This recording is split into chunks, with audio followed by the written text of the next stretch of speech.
Good evening. Welcome to Savva Talks Football. I am Savva.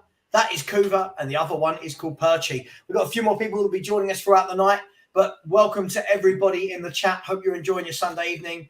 And 3 points for Spurs. Kuva, let me start with you. Would it be fair to say we got the job done, but not the most entertaining of games? Would that be fair to say? Certainly, from my point of view, as I said to you, I have to confess, sometime after half an hour, I fell asleep and I woke up to see Son's goal being celebrated. So I will comfortably say that the first 30-odd minutes was absolutely bullshit to watch. I remember the commentator saying, we're 32 minutes in and we're waiting for either side to have a shot at goal. Yeah. And I thought, yeah, that sounds about right. Drifted off and there it was. It was another second half performance by the looks of it. I must admit, after Son's goal, I didn't notice any real difference from what I'd seen in the first 30 minutes. Yeah. so I missed all the exciting bits, basically. You missed the bits in the middle. You missed the bits. Yeah, I mean, Perchy, let me come to you. Let's start with the goals. Let's start with some positives. 3 points. I think that, we both expected a win. We both predicted a win. Not saying that my prediction was better than yours, but, I got mine bang on. Just saying. Hashtag 2-0. But it was, again, another one, wasn't it? We came out second half, and it was like they'd had the hairdryer treatment or a massive kick up the backside. And we applied pressure, grabbed our goals, and done the job. Would that be fair to say, without going overboard about it?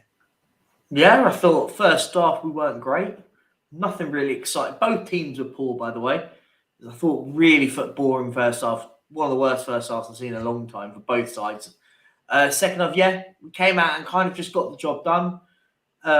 First goal, good take from Emerson. That was a good finish. You can't argue. And Son came off and scored.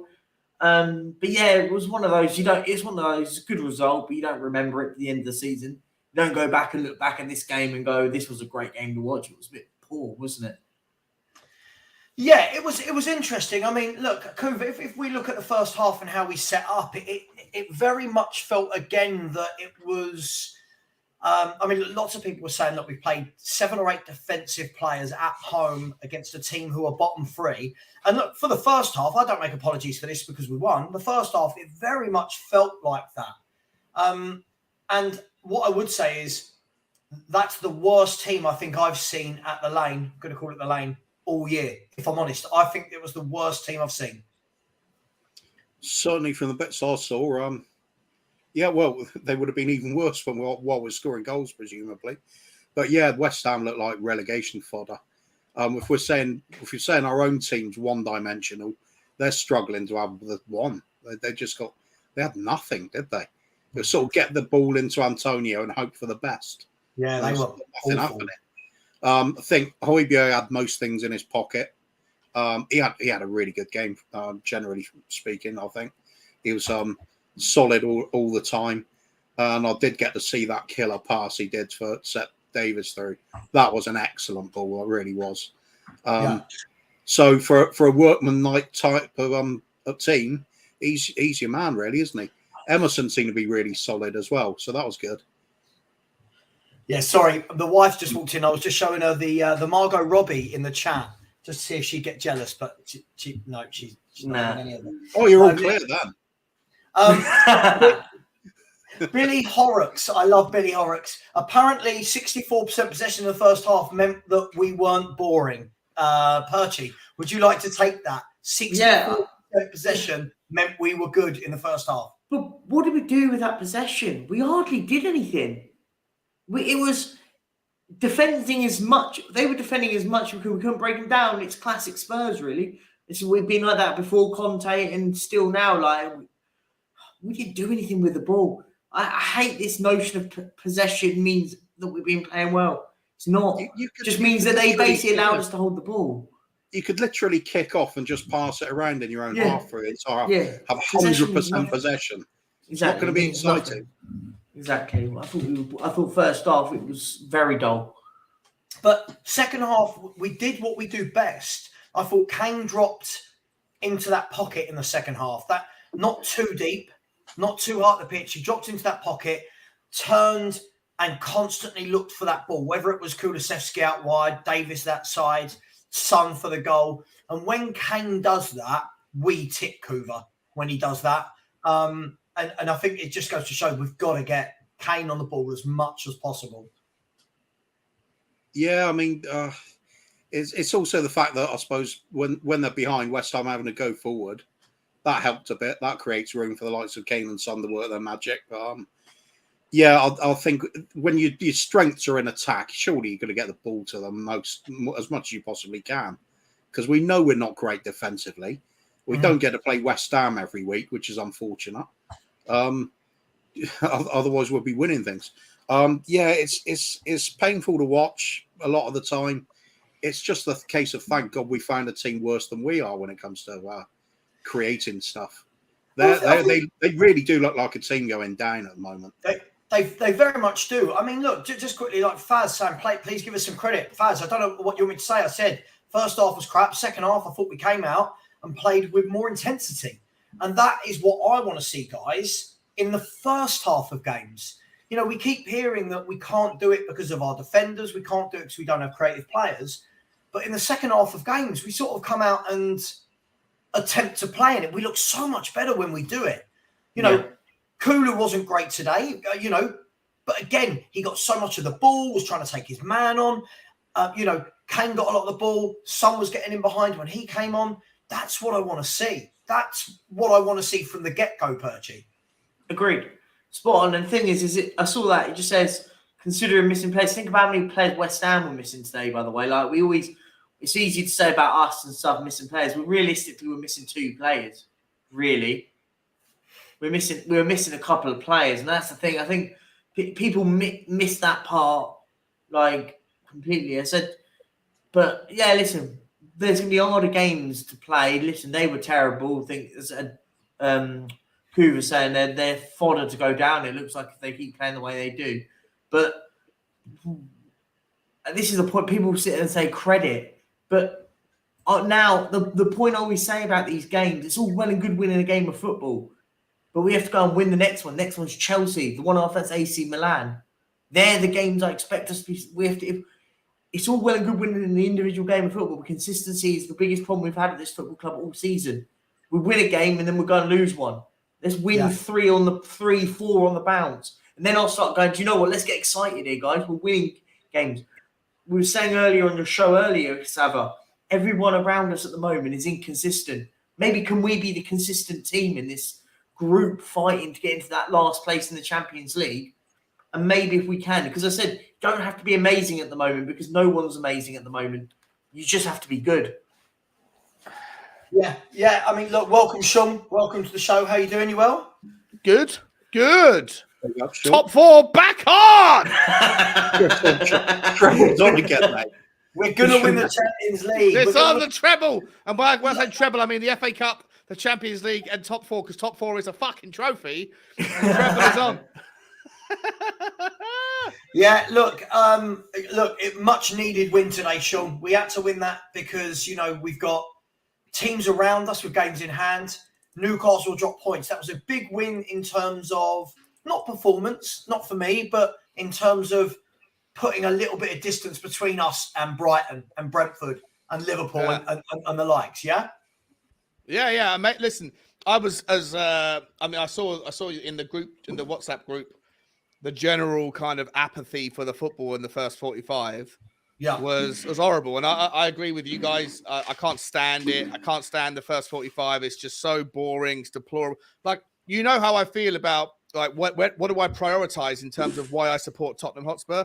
It's not maybe to everybody else. To a lot of people, they'd happily sit back and watch the worst football twice a week for 90 minutes if you could nick a 1-goal victory and then it lead to a trophy. For me, I want to watch good football. I want to enjoy the little time away from my life when I dial into something like my football team. And the first 45 minutes has been like many first 45 minutes this season. Abject, boring, horrendous fucking football, horrible stuff. Second half, like, everything changes in the game of football. When you get the first goal, everything changes. The dynamic shifts. The other team has to come out. You get more opportunities. And obviously second half was far better. It was far better. It's far more enjoyable. And we got the win. But yeah, the takeaways for me were, Sav, I heard you banging on, and I say banging on in the most respectful way possible, all day today on WhatsApp about the desire to see something different. Mm-hmm. Do you want to see an experiment? And I know I'm not going to say that you're saying, oh, this is enough of a sample size to prove anything. But Ben Davies playing left wing back, that was something different, and it worked. He was like, I thought he's better than Perisic, better than Sessegnon. I thought he did a really good job, and I thought Emerson did a really good job. And I think that there is, like, when you do try something a little bit different, and it works, there's something to celebrate there, right? Mate, I'm all for that. I'm all for that. Again, just add to that as well. When Davis, who was it came off? Longley came off, I think it was, and Davis went back to the back three position. Yeah, and Perisic gets turned inside out within the first 20 seconds. Perisic should have been red carded. Perisic give Ben Davis a pat on the back, like, well done, he did a good job. Yeah. Appreciate you stepping into my boots for 45. But like, listen, get back in your fucking centre back box, you little prick. Let me handle it from here. And within 5 seconds, gets twisted and turned. I mean, I'm shocked he should have got 2 yellow cards. How did he not? Both of them were yellow cards. How he didn't get 2 yellow cards in the space of about a minute is balmy. I mean, both were yellow cards. I mean, just before I come to answer your question there, Sean, just quickly, Minerals FC, dude, you are everything about brand new football fans for me. Sorry, like a generational football fan. Relax. Sonny did well for his goal. Great first touch, great finish. But can we stop doing this every time Son scores a goal every 7 or 8 games? Is doing the whole, he mudded people and he's got haters. No one hates Heung-min Son. This is a narrative created by people. He's trolling you, mate. He's trolling you. Sure. No. He's in the show all the time. He's not.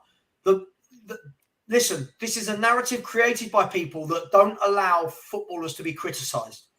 Heung-min Son's been criticised, rightly so, for his performances. He scored a hat-trick against Leicester and everyone did exactly what you're doing now. And then we saw nothing for 8 to 10 games. Then he got a couple against Preston and everyone did exactly what you're doing now.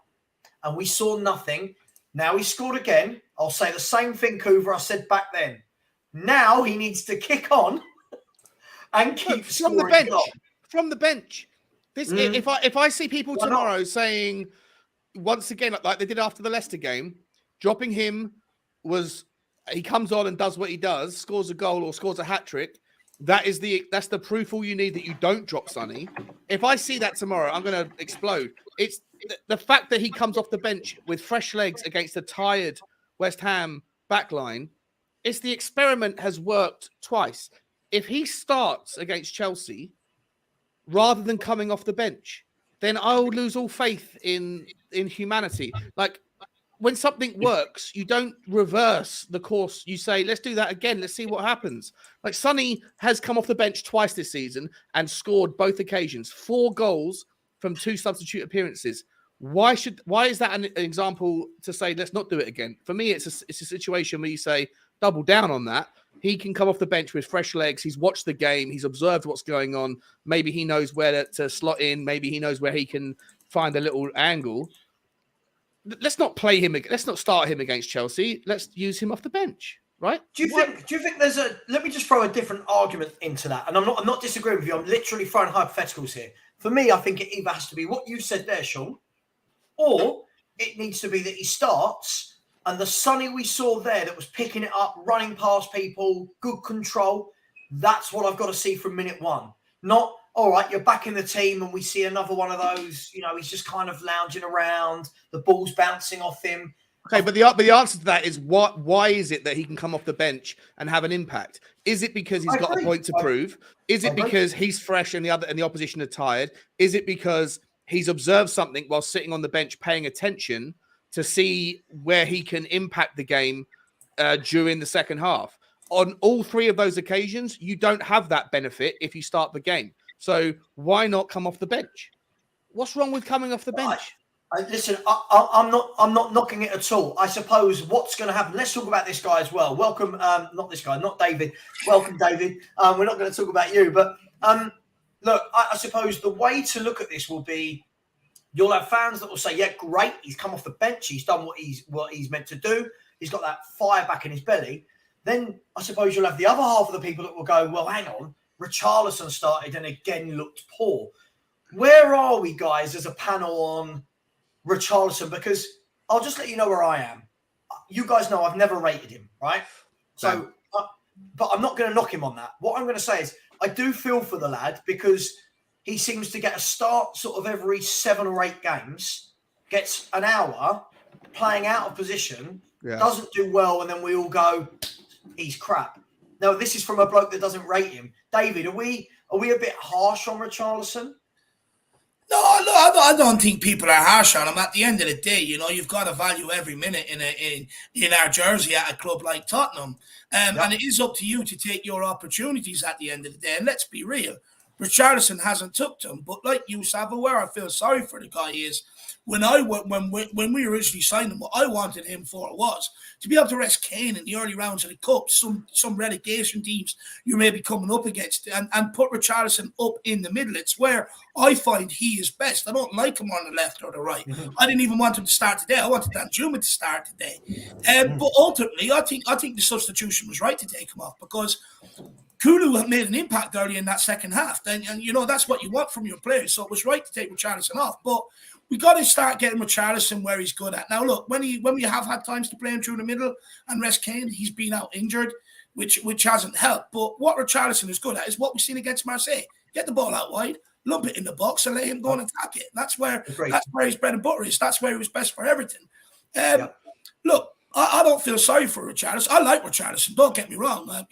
Outside of Tottenham, he was one of my favourite players in the Premier League. But at the end of the day, we can't keep going through this cycle where you're giving players 10, 20, 25 games to find a rhythm. At a club like Tottenham, top end of the Premier League, you've got to hit the ground running. I'll tell you what else needs to hit the ground running, David, is when you've got 230 people in the chat and there's only 39 likes. That is absolutely disgraceful. Smash the like button. Kuva, where are you at with this whole Richarlison situation? Because fans and they tell me that look, they liked him, but he was more effective when Calvert-Lewin wasn't in the team. And he was actually playing through the middle rather than sharing the pitch with Lewin and playing on the left-hand side. But we've not really seen him as a central striker for Tottenham yet, have we? Yeah, I mean, today it struck me he's playing like he doesn't really know what his role's supposed to be. Right. Yeah. He's in the attacking half, but not quite sure. Is he supposed to be taking up centre-forward positions? Is he supposed to be pulling out wide? Is he supposed to be given an option of Kane and alternating between who drops deep, who goes forward? He was trying to get involved all over the place, which I do like about him. But there was no real connection there he had with his teammates. I think at the times you used to see like that killer through ball or a good understanding on a 1-2 with people. When those occasions did arise, it wasn't quite there. It didn't click. It was chances going to waste. So I think he's just finding his way at the moment. It's not his fault through injuries and chopping and changing with the starting 11. But he was left out for a big chunk at the beginning for a reason, and he's been struggling to get games anyway. When all three of Son, Kane, and Kulusevski are fit, he's going to be second fiddle at the moment. Perhaps today was the little nod to say give it a go. Not being impressed with Sonny lately. I think he did okay. He didn't excel at anything, but I don't think he let us down either. Well, there's my next question to all of you, and whoever wants to answer. I'm not knocking him again. I'm asking, what is Richarlison like? What is he good at? Because when I watch it, the ball doesn't stick to his feet.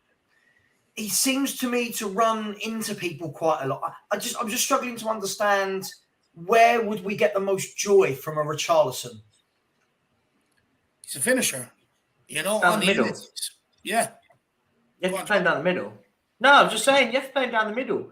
But the problem is you then don't drop Kane. But then the thing is you have to, if you're going to get the best out of him, you have to find a way for him. Because if you're not going to drop Harry Kane, so do you make Kane sit a little bit deeper, or do you have him as an alternative substitution? So you go, do you know what, Kane? We've won the game now. You're off. We're going to play him now for the last half hour.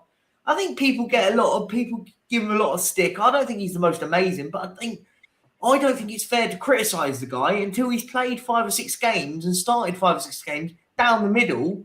Yeah. He's not going to play all the time because thing is, bear in mind, he ain't a winger. He playing out on the left, he ain't a winger. So it's harsh to be very critical on a player. If, for example, is he ever going to get that affordability? Because let's be really, really honest. I'm a huge believer that if Kane doesn't play, we look woeful. True. Can you ever see Kane being rested for a period of 2 or 3 games and you go, right, Richarlison, this is your time up front? No, but the thing is, it's not about that. It's about this is what I say about there's no flexibility with the manager. The point is sometimes, you know what? We were poor first half. Why didn't we change it at half time and go 2 up top? Yes, bear in mind, guys, we won the game. I'm not on about that. But what about you go and change it, go 2 up top, but Kane and Richarlison as your 2 strikers, and you play a lot of wingers to get the ball into him. Kane can sit in and collect the ball, but you've got someone down the middle that is on the last man. Thing is this is the point. I think it's very hard to be critical of Richarlison. I don't think he's the greatest in the world, by the way. I'm not sitting there saying he's the greatest, but it's hard because then do we go to a stage where if we're saying that Kane's not going to get dropped? Because I agree with you, by the way. Without Harry Kane, we're terrible, and I totally agree with you. But then do we just go and sign a free transfer like Fernando Llorente on a free transfer for arguments? I'm not saying him exactly. You get my point. See, right now we're asking Richarlison to create, right, with the role that we're asking him to play in. Well, he's not that. He needs a creator behind him. He needs someone else, pulling the strings, and he's on the end of it. That's where he's best. But, I think, who was it? Henry Left TV. I'm not sure if that's a fake account going around or whatever.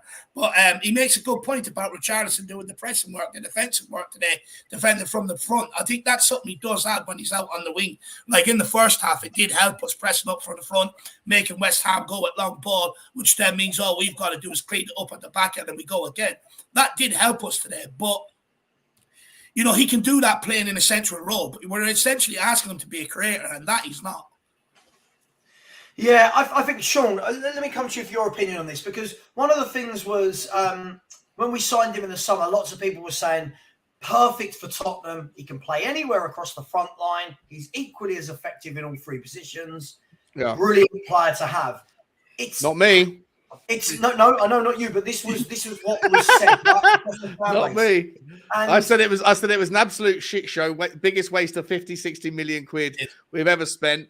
Yeah. It didn't make any sense to me. We had bigger holes to plug elsewhere. It was money getting detracted from our budget. We're a tight budget team. Didn't make any fucking sense to me. I was calling out for players like, not that I think would have done any better, because I think he's been dropped by Nottingham Forest, but the fella from Watford, I forget his name off the top of my head. I know. The other guy who went to Nottingham Forest from Watford, because he scored more fucking goals last season than Richarlison did from open play. I forget who I'm talking about. He's been an absolute disaster at Nottingham Forest as well. So listen, don't take my advice in the future, because that guy would have been a shit show, but he would have been a £15 million shit show rather than a £60 million shit show. Emmanuel Dennis is the guy. Yeah. We should have spent the money on better positions, or other players. Richarlison doesn't listen. If Richarlison only becomes valuable if Harry Kane gets injured, and Harry Kane hasn't had a long-term injury since for a long time. The Champions League season. He's like a volcano, like a dormant volcano, like Mount Etna, right? That's been waiting for like 50,000 years to explode. He's 45,000 years overdue to rip apart the countryside. When he doesn't go off, everyone's having a good time. But unfortunately, or fortunately, however you want to see it, he's been there. He's been solid. Richarlison is a big misfit. Not a massive misfit. He doesn't work on the left. He doesn't work on the right. I don't think he even works in the 9 personally. But listen, the only way you're ever going to get a chance to see that is if Harry Kane's not playing. And if Harry Kane does leave the club in the summer, are you anyone in the comments who's backing Richarlison? Do you really think he's going to be the replacement that we need? He can't. Listen, we'll come to this in 1 second. Just quickly, there's nearly 300 of you in the chat. Big up to you all. Welcome. Please, before anything, go over to all of these people. They may not look very nice people, but they are amazing people. Go over and subscribe to Spurs Talk Show with Shawnee. Go over and subscribe to Irish Hotspur with David Harris, who's one of our own, apparently. Go over and subscribe to the Free Spurs Boys for Kuv and the Kang. And please subscribe and help me get to the 3,500 mark. I've had 12 new subscribers today. If I could get that to 20, I'd be over the moon. Guys, look, let's come away from the whole Richarlison conversation. Let's talk about another player that we haven't whacked down a lot of money on him yet, but we're about to. Pedro Porro had a bit of a nightmare against Leicester City. He's not been seen since, even in a substitute capacity. He didn't even come on as one of 4 subs today when we were 2-0 up. And let's be honest, it was a cruise. There was no, I didn't feel worried at any moment. Is this purely you've got to fight to win your place in the team? Or are we seeing another signing which wasn't quite Antonio Conte's? Therefore, we're not going to see him play. I'll take this one real quick. I think that he is a Conte signing. I think Conte does want to use him, but I just think right now, Emerson Royale with Perisic out injured. Sorry, with Sessegnon out injured. I've been making this claim for a long time. I don't think you have the ability with the defense that we've got to be able to play both Porro and Perisic. I've been saying that since long before we even signed Porro. If Sessegnon was in, and maybe now that you have Ben Davies staking a claim to be able to do a job at left wing back, maybe the argument in certain scenarios to play Porro ahead of Emerson makes sense. If Ben Davies had been a shit show today and you were stuck with Perisic going forward, then I think that Porro has to wait his time. In the first game, he was exposed. He was really poor, ripped apart defensively. I still think Porro will fit into a 3-5-2. Give him enough time, he'll be fine. He'll figure it out because he's a good player. However, I think if you're playing against certain teams that are strong aerially, and West Ham are a good team aerially, then you're going from, like, with Emerson Royale, you're going from the best defensive header of the ball, in my opinion, in Emerson Royale, to someone who's 5'7". It's a big problem. It's the same reason I didn't want to sign Tariq Lamptey last year, Dave, if you remember. Everyone was talking about Tariq Lamptey, and I was like, you don't want that problem. You need someone in the back post who's got aerial strength. Emerson does that. And I think the last reason why Pedro Porro isn't quite necessarily going to get the nod yet is because ever since his arrival, Emerson has stepped up and gone, hey, I ain't done here. I got things to do. Look at me. I'm coming back. I mean, look, let me come over to you, David. I mean, Pedro Porro, is he going to regret this awful debut that's going to stick with him until he actually gets the chance to get back on the pitch? Is that what we're seeing here, that he was that bad that he's not trusted? No, I don't think that's the case. I think when you looked, I think Porro was unfortunate that Romero wasn't beside him for that Leicester game. I think if Romero was beside him, he probably wouldn't have looked so exposed offensively. But, Emerson, as much as people don't like him, he's good defensively. He's solid defensively. And I think, that's probably especially why he played today, because West Ham are dominant from set pieces. And Emerson is one of our best headers of the ball back there. One of the only ones that really gets himself on the end of it. So I think that's definitely why he started today. But also, the guy's picked up his form. He had a good game against Man City, scored. Good game against Fulham after that. A good game against Milan. And another good game today and a goal. By the way, the calmness and composure he showed that away. If only he could show that when he's crossing the ball, we'd have a head on our hands. Sorry, Dave, two goals in 4 games from a right wing back. Oh, God, here we go. But Emerson Royal for player of the year. Here we go. I think we're seeing the evolution of Emerson Royale. He's not Chicken Royale anymore. He's Kobe Beef Royale. He's going to become a 2-9-10, isn't he? He'll do both Kane's role and the wing back role. I think with Porro, though, just to answer your question quickly, Savva, I think he's going to, why Emerson's playing well, he is going to have to wait for an Emerson to have a bad game where he will be substituted. And then Porro needs to come in and take that minutes, which, look, I'm all for it. If the players that we're signing have given some of the other players in that position a kick up the hole and they're performing, it only benefits Tottenham Hotspur. So, if he has to wait, he has to wait. I just hope that You know, because look, I think he came here expecting to be number one straight away, start playing this, that, and the other, and it hasn't happened. I just hope he can hold his head, because I do know that Porro is a hothead. He does have a bit of a temperament, so it'll be interesting. That's something I keep an eye on. Yeah, I mean, Kuva, what do you make of this? Because I think we spent 31 days in the window. Sorry, that's a lie. I think they first made a bid on the 4th of January or something. So we spent like 27 days, plus Paratici admitted that we looked at him in the summer and couldn't get him then as well. We spent all that time. He comes in. We're all going, yes, a right wing back that can attack, and he's going to start, and it's going to be brilliant. and what it's done is kind of make Emerson Royal go, oh, hang on, I've got to do something here. And he has improved. I'm not going to go overboard about it, but in the short term, for me, he doesn't make, what is it? A few swallows don't make a, or whatever that's saying. Yeah. One swallow doesn't make a summer. Don't make a good date night. Exactly. A few swallows don't make a summer. Whatever that is. Look, on a serious note, but Kuva, do you see what I mean? I like most Spurs fans, I expected, Porro coming in, and you see him on the bench just sort of like this, thinking, what have I done? Do you think he's regretting it? I think if some marketing people have got some sense, the people that that made Emerson's training equipment they bought, they should be all over this. They just should be saying, shit to shit hot in 3 months. And then a picture of Emerson Royal up now with winking at the camera, beaming a smile. Yeah. He's stepped up, hasn't he? He's got some competition and he's like reacting to it. Advert. This was me before the Subway. Exactly. Yeah. Good old Emerson Royal. But it's worked, right? Whatever's it has worked. It's working. Yeah, it's healthy. It's as it should be.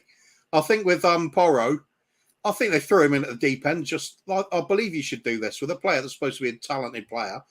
Throw him in, see what they can do. He struggled in that game. Let's face it. He didn't have the sort of backup he probably expected. It was probably a big wake up call to him. So I think it might just be the case of he is way off the English game's pace at the moment. So it's going to take him a little bit of while to adjust. So he'll be fine. He'll be fine. Yeah, I think he'll be fine as well. Although, Kuva, I got to be honest, mate. I genuinely do think that I watched in a couple of those moments against Leicester. I was at the game. A couple of moments, the ball did get pinged into him from the other side of the pitch, and he's got a bit of hops on him. Like he can jump, higher off the ground than most people. But he's 5'7", 5'8" tops. Like I do worry, even if he learns the defensive side of the game and he can adapt and all that stuff and be everything that we want. I still worry in certain games that he would be a target, just like Tariq Lamptey should be a target if you're playing against him. Sean, do you think that changes if we had two top centre halves alongside Romero? Do you think that would change your opinion of that? Well, if one of them is the size of a Sven Botman, or maybe a Bastoni who's 6'3", a Pau Torres who's 6'3", if you get someone in that is naturally a monster and then can dominate the near post or the centre or whatever, then possibly. But generally speaking, I feel like it depends on the transition of play, how it's being worked, right? But I just think that if you're 5'7", 5'8", then you're always going to be vulnerable against people that are tall, that are lanky, that are like, I mean, imagine him playing against Milan when you have that Theo Hernandez, who's about 6'3", and Rafael Leao, who's also about 6'1", 6'2". Imagine playing him in the second leg against them at Tottenham, Porro playing against those two. He'd be absolutely murdered and we'd be absolutely ripped apart. There is a consequence of signing someone who is tiny, and you hope that the good outweighs the bad. At the moment, we haven't seen anything to suggest that. Obviously, it's a tiny sample size, but I do worry, mate. And I think that you're right, Sav, that if you did sign, because Romero ain't that good in the air either, by the way. He's a smash guy. Like I loved it today. I thought he was brilliant. He absolutely clattered and did everything he does brilliantly. I thought he did that with him today. I was like that. I thought he was excellent today. I thought he was superb. Intensity, some great tackling, some very rash tackling. Brought the ball out the back a few times, lost it a few times, left us short at the back. But listen, you can't knock him for his passion. Just quickly, 300 of you in the chat. What I'm going to say is now, if we can get to 200 likes And if I can get to 3,280 subs, which is 13 subs away, so 13 subs and 100 more likes, I will give away a Spurs shirt with the player of your choice on the back. Wow. Can't say fairer than that. So that is to 200 likes and 13 more people to sub for a free Spurs shirt. Just quickly, Barry Baxter, fair point, mate. I haven't looked at his stats this year. If that's the case, if Pau Torres is as bad, I know he was bad last year aerially. If that's the case, then so be it. But yeah, sorry. On that point, I do think Romero, one of the areas, I think he's terrible. Not terrible. I think he's underperforms in the air.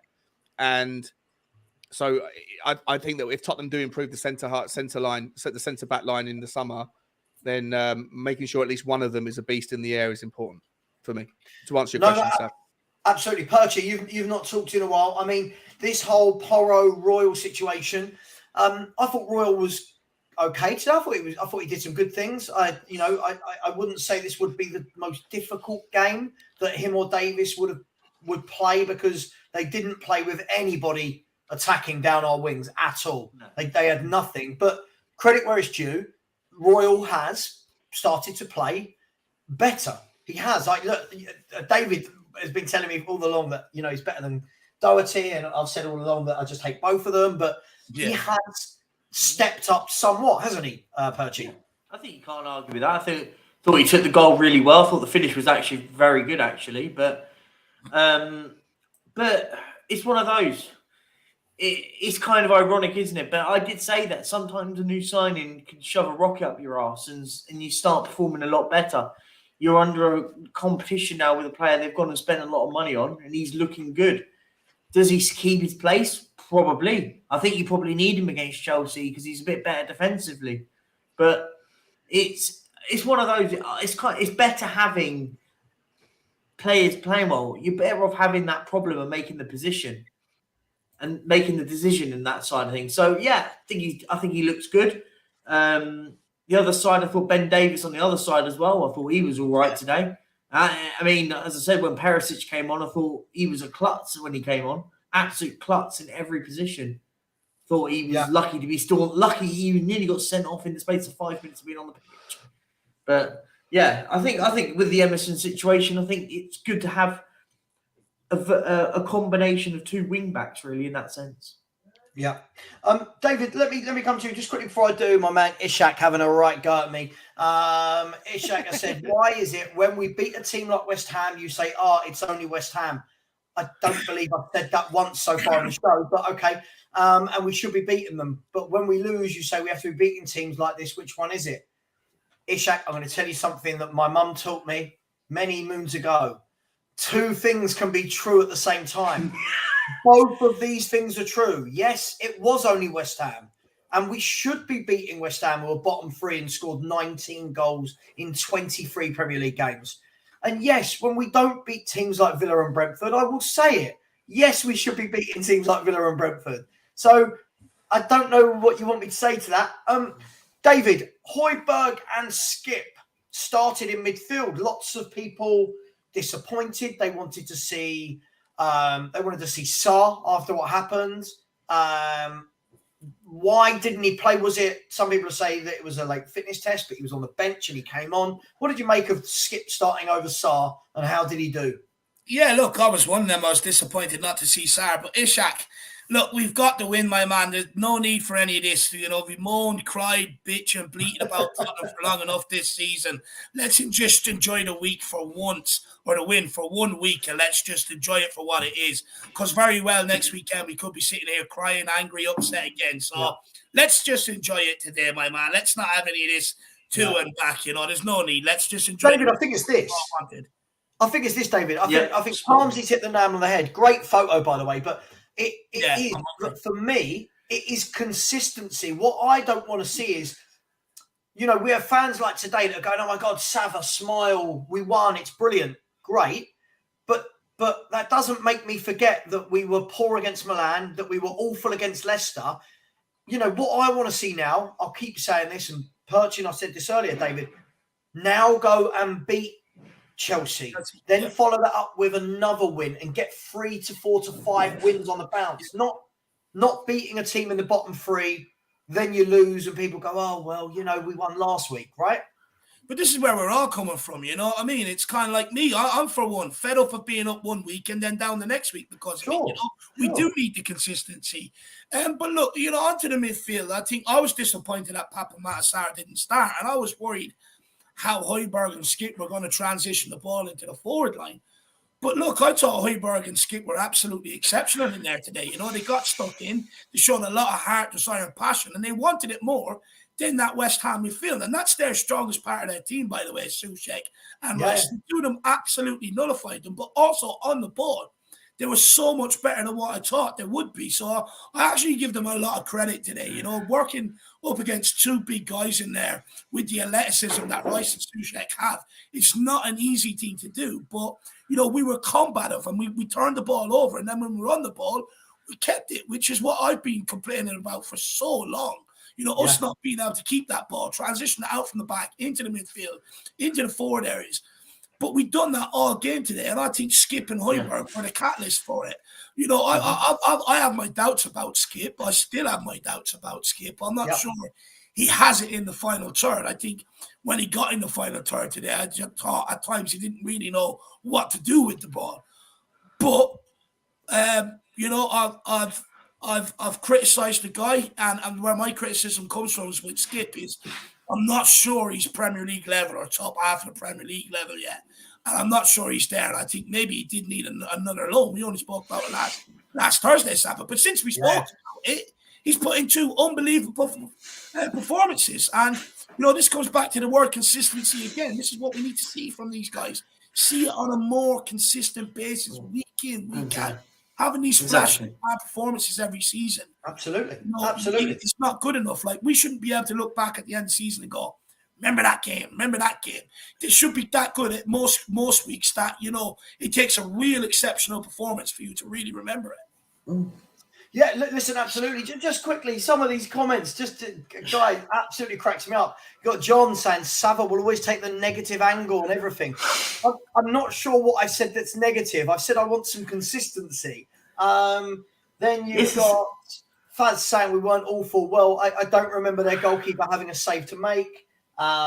Stephen saying, for God's sakes, we won. Let's be happy. I don't think anyone's not. I don't know, Perchi, we get this every week, right? I don't know what people want me to do. Like, get the party poppers out. We beat West Ham. We do it most seasons. You know what I mean? Like, should I have flashing neon lights behind me and like a disco? And I don't know what people want. We beat a team who were in the bottom three at home. Yeah, I predicted 2-0. We won 2-0. Cool. But I don't know what people want me to say. This is what I don't get. Like, Stephen, this is the point of this, we're trying to get at. It's all well and good beating West Ham. Yeah, they're in the bottom three. They're crap.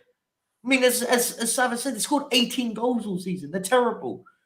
But my point is Leicester are shit. They just got battered to Man United today. But they battered us at their place. Do you see what I'm trying to get at? I don't really care better about the game. Like, yeah, great result. But I want us to go and win against Chelsea. I want us to go and turn it around against Milan and then knock them out of the Champions League.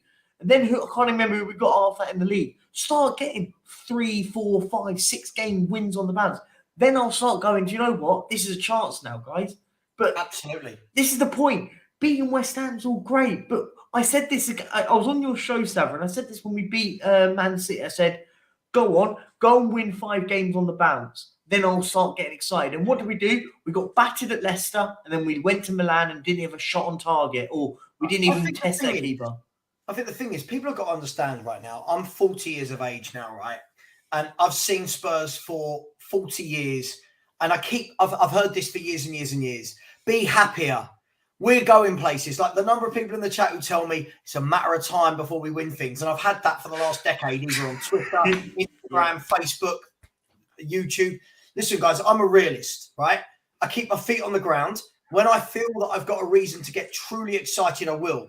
But what I can't do as a fan is watch losing to a really poor Milan team, battered by a mediocre Leicester City team. Then you beat relegation fodder and people go, see, we're great, we're brilliant, Conte ball, we're back.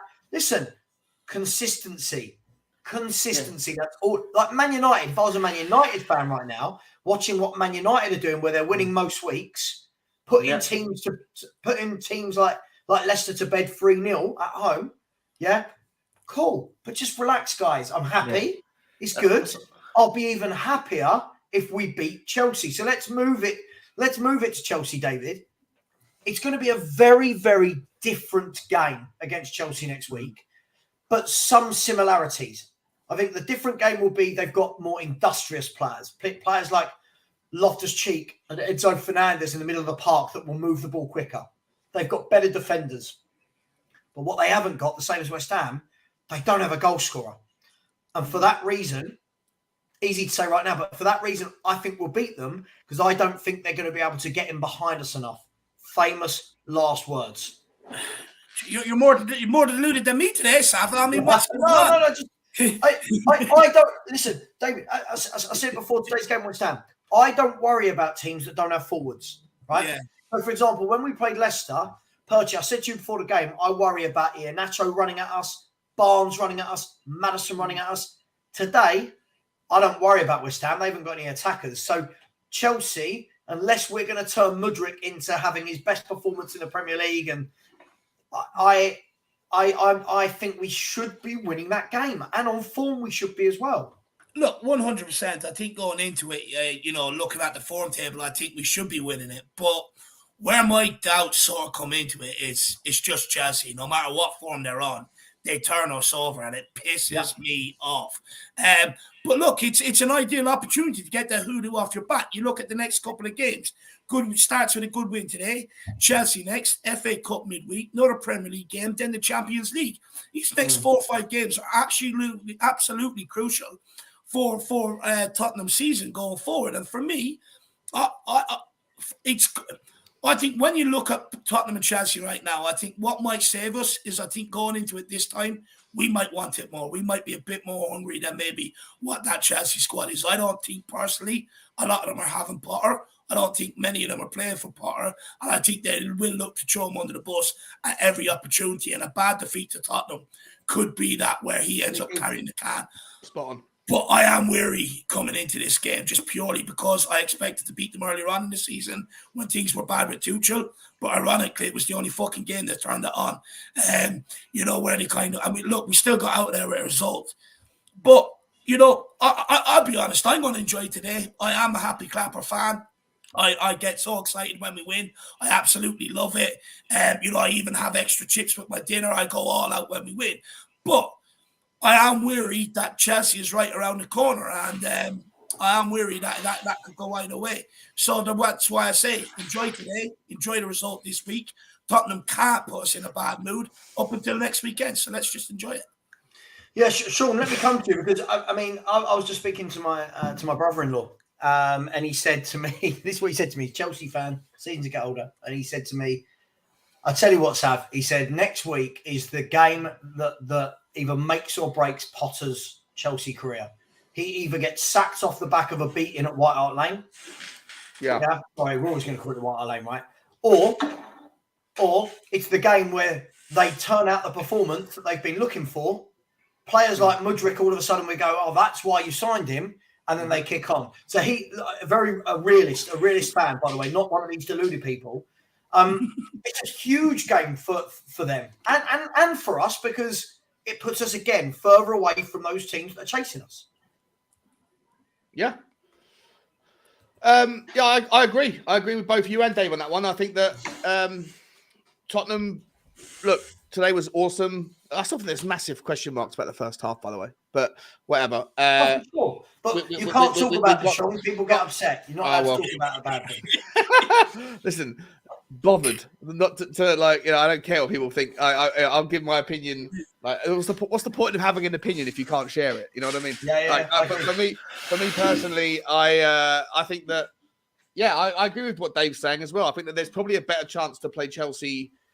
On the one hand, you could look at it and say there's a better chance to play Chelsea now because the players are downing tools. They don't fancy any more Potter time. And if they do lose to Tottenham, I think he's done. I do. I think he's done. I agree. But you just also never know how it figures out. But on the base of what's happened today, if we'd lost today, I think it would have been a disaster.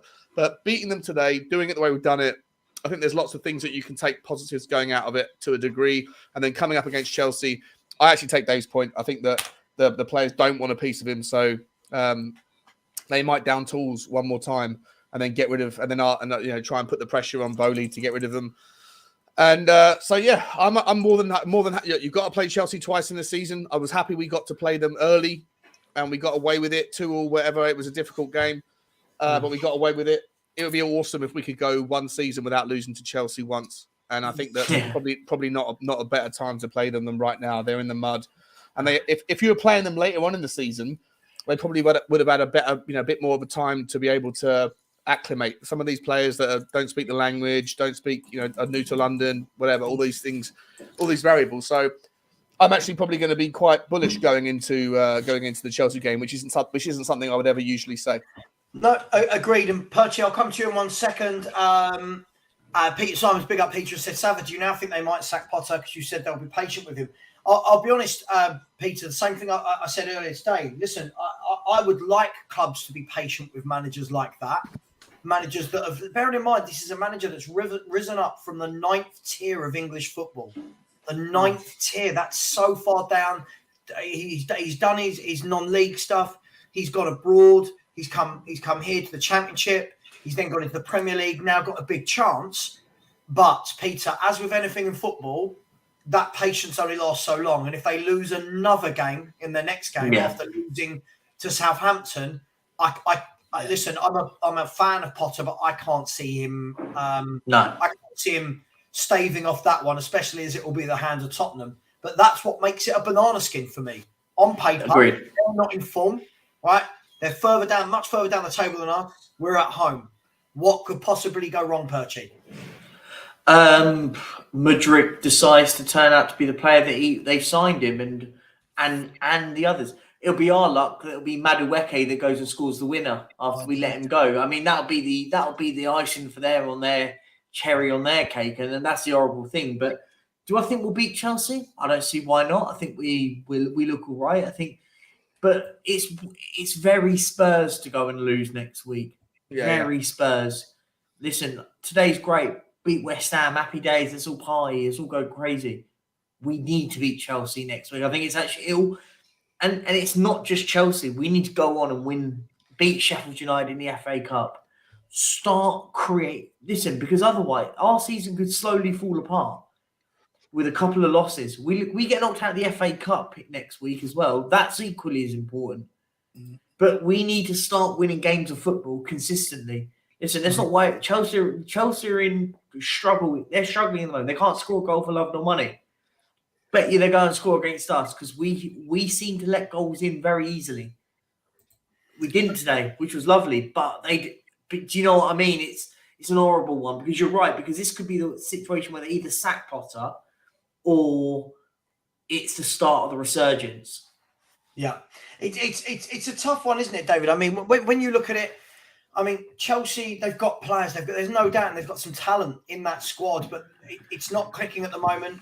I said on screen earlier with these boys, I think it's just too much for one manager to do in one season. New owners, new manager, new technical director, 14 new players, lots of players going out, old players want to leave. The players they've brought in are young. For me, that's just, there's way too much going on that it was ever going to work in year one. But I suppose this is the pros and cons of football, David, that on paper, I think next year, they'll be much better than us, funnily enough. This year, I think us having that steady kind of not as many changes and that kind of continuity has actually benefited us in a strange way versus what Chelsea have done, right? I think, look, when you look at Chelsea, I don't think you can ignore that you've got, 33 players there, 3 first 11s knocking on the door to play. If I was Potter, I wouldn't want to. I think it's one of them jobs of our football I wouldn't want right now because, Potter's going to be the fall guy for everything that's gone on this season. He just will. I think the Southampton defeat is the one that probably rings the alarm bells because they've been absolutely god-awful. But, when you've got players that, don't want to be there, you've got some players that are new signings, you kind of got a split dressing room, and that's not good for anybody. So I don't think Potter will succeed this season. I agree with you. I think if they can sort it out over the summer and get rid of the players that don't want to be there and continue what Bowley's vision is, I do think they'll be a lot better next season. I definitely agree with that. But I'm also going to enjoy their downfall this year because it's been quite some time since I've had one. But look, with Tottenham, I think the reason why none of us are really confident against Chelsea is because, look, Fraser Forrester dealt with what he had to today. It might not be the case next week, you know. Dyer, exceptional today. Won absolutely everything in the air. Brilliant. But he might not be that next week. Davies, brilliant today. Could be shit next week. Emerson, Højbjerg, Skip. Well, I've seen this with these players too many times this season. You haven't seen it on a consistent level back to back to back to back. I think that's where the nerves all come in.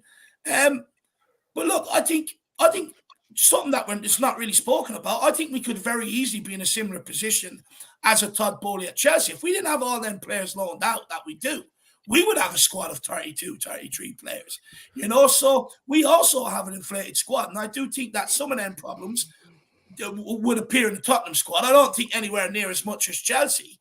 No, Chelsea aren't struggling now because of that. Chelsea will struggle 100% next season. I was saying this earlier on your stream earlier, Sav. The financials are a massive risk for Chelsea because if they bought all these players, like young players, and they've got the amortization thing, so they've got the ability to get around the FFP, right? They figured that stuff out, but they paid massive money for Mudryk. They paid massive money for Enzo. They paid massive money for Cucurella. They paid massive money for basically everyone. They paid well over market rates for everyone that they've signed. If any or all, however many of them don't work out, next season, they're going to want to offload some of those players, right?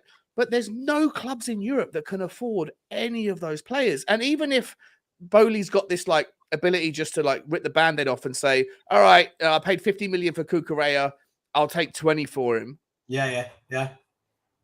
Do they want to sell them to Premier League clubs? Probably not. Do they want to sell them to Europe? 100%, less risk. But you know what? Nobody in Europe can afford to pay the money or can afford to pay the wages. It's the same problem that Tottenham face right now. We've got 250 million quid of debt players on loan because we can't find anybody that wants to pay the money for the player.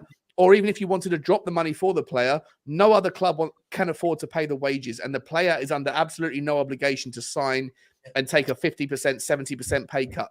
And so I think that Chelsea are running the absolute gauntlet with their financial risk because if they can't find people to, in a nutshell, where these players don't work out. If they all work out, then obviously, fair play. It's a brilliant, they don't you think it will be like anything? Like, I think it will be that some of them work, some of them don't. I mean, I don't know many clubs that get every single transfer right. So, for example, I think Enzo Fernandez is a class. He'll work out, right? Will Mudryk work out? The guy had 25 games, 27 games for Shakhtar Donetsk. That's what I'm saying. That's what I'm saying. When you look at it, you can see people like Fofana at the back who've had a couple of years playing for Leicester. You know he can do it in the Premier League.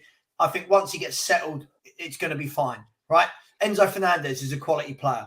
I think João Felix is a quality player if they were going to sign him on a permanent basis. I think for me, it's more the attacking players that are the unknown quantities, like the Maduikis, like your Mudryks, and Kunku coming in. I think I've seen him, Kunku. I think he's different class. But again, coming to a new league, all they need is for some of that to work out. But what I think is this, right? Graham, who I used to do a lot of streaming with, don't know if you remember, he used to be the head of the academy at Cheltenham Athletic. And he always says to me, he calls me bruv, and he always says, bruv, just remember, 3 to 6 months in football is like a decade in real life.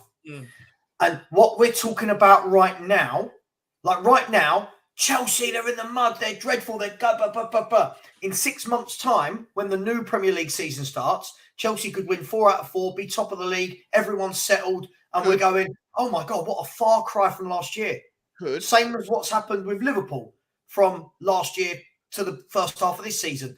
Same, do you know what I mean? So could, right? But bearing in mind, this idea that Todd Bowley's got it figured out, the plan is all part of this master plan. Well, that master plan probably didn't include buying half of the players that they've already paid for Tuchel, cutting Tuchel. And if Tottenham beat Chelsea on Sunday, I wouldn't be surprised if he cut Potter as well. Right. Sure. And if he does, then all these people that are saying, "Oh, relax, Chelsea are going to be absolutely fine. Todd Bowley's got this absolute masterpiece of a plan. He's got so many brilliant accounts. They figured out the FFP." Well, all right. Well, square that circle then. If you're so brilliant, then how come you've gone through 2 managers in 6 months and neither of them are right? Like, so I just think that what you're saying is true. Like, yes, and the probability is that they will figure it out when you've got enough players of enough talent. I'm not saying they will. Sean, I'm not saying they will. Well, my point is this. Yeah. If they turn around and get rid of Potter, which I think will be a shame for Potter and a shame that managers don't get long enough to try and prove themselves, but if they get rid of Potter, there's enough players there that if a new manager comes in, sees out the end of the season, they're in no rush to get Champions League. They don't need to this year. Well, next year they do. Next year they do. Okay, but hang on. This year they don't, right? New manager comes in with these signings, then Nkunku's coming in, has the summer to work with them, has the summer to get rid of the Aubameyangs, the Ziyech's, the Azpilicuetas, the Thiago Silvas, get rid of the older statesmen, Kovacic, that have been there forever, right? Yeah. Build a team. Whoever the manager is, this isn't about a Potter. Oh, it's not worth Potter, they're dead. No, I get it. I hear what you're saying. That could be the best thing that happened. I don't know. But you acknowledge that both outcomes are entirely possible, right? Of course. Chelsea could nail it and become the next big thing in football. Or it could be the biggest shit show since sliced bread. Not the sliced bread's ever been a shit show, but you understand my point. Sean, someone I don't normally agree with, big up to yourself, SOF, but I agree with this. It's this sort of thing that last year, when Arsenal finished 5th, every Spurs fan, guys, you know this, in the summer, they're in our rearview mirror. They've got a crap manager. They've been bad in the transfer market. Yeah, we're miles better than them. They're now 2 points clear with a game in hand, with 14 games of the Premier League left to go, dreaming of a title. That's how quick it changes in football. So, Sean, I'm not here sticking up for Chelsea at all. We're having a conversation, but I think both outcomes are plausible. Sure. They could figure it out and go big, or they could like crumble under the pressure, all that money, and end up like another Everton. I think that you're probably like if you're going to put like some money on a bet either way, you're probably going to lean in towards the probability that they're going to figure it out. But I would absolutely love it. I would love nothing more than to see this idea that Sugar Daddy comes in, and by the way, leverages debt against the club as on top of it, and then fucks up. Because Todd Bowley, to me, comes across as a guy who talks like he's got a plan, but really... Sean, can you just dispel this myth, please? Just quickly, before I come to you, David. This myth that Chelsea have spent £600 million already is not true. Just like they haven't physically paid that money out yet, have they? No. That money is paid out over... of course. X amount of years. So when I see comments like this, they spent £600 million and a tenth. Yeah, but the simplification of the argument is that they owe 600 million quid on transfers, right? Sure. And so, Tottenham didn't spend 150 million. They didn't write 150 million quid's worth of checks in the summer. They have written contracts to the tune of 150 million quid or whatever it is, right? And it's the same with every club. Like most clubs write off, will pay on some level the amount of money on a per year contract. But for sure. Let me, David, what do you make of all this? Because look, let's chuck Liverpool in the mix here as well. Liverpool and Chelsea both finished in the top 4 last year.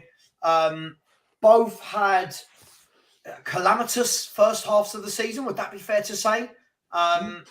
Both had a lot of injuries. One changed manager, one hasn't changed manager. The one that hasn't changed manager now seems to be turning the tide a little bit. Liverpool putting a few wins together and their players back. Do you see that this is going to be a long-term drop-off from these two, or is this just a year of transition for both? No, I think it's probably a year in transition with both, to be honest with you. When you look at Liverpool, they came off such highs of going for a quadruple, and it never happened. That, it's inevitable. You go into the summer, you go into the start of next season, you're still thinking about what's gone by. You're a bit down, a bit deflated in yourself. But a lot of my mates are Liverpool fans, and their biggest issue is that midfield. Liverpool haven't done enough over the last few years. They're getting overrun in midfield, and they're all pinning their hopes on someone like Jude Bellingham coming in here and sorting that out. And if they do go and get someone like a Jude Bellingham in here. I would like to think that they're probably going to be back next season, because all it takes for Liverpool is to start dominating the ball again.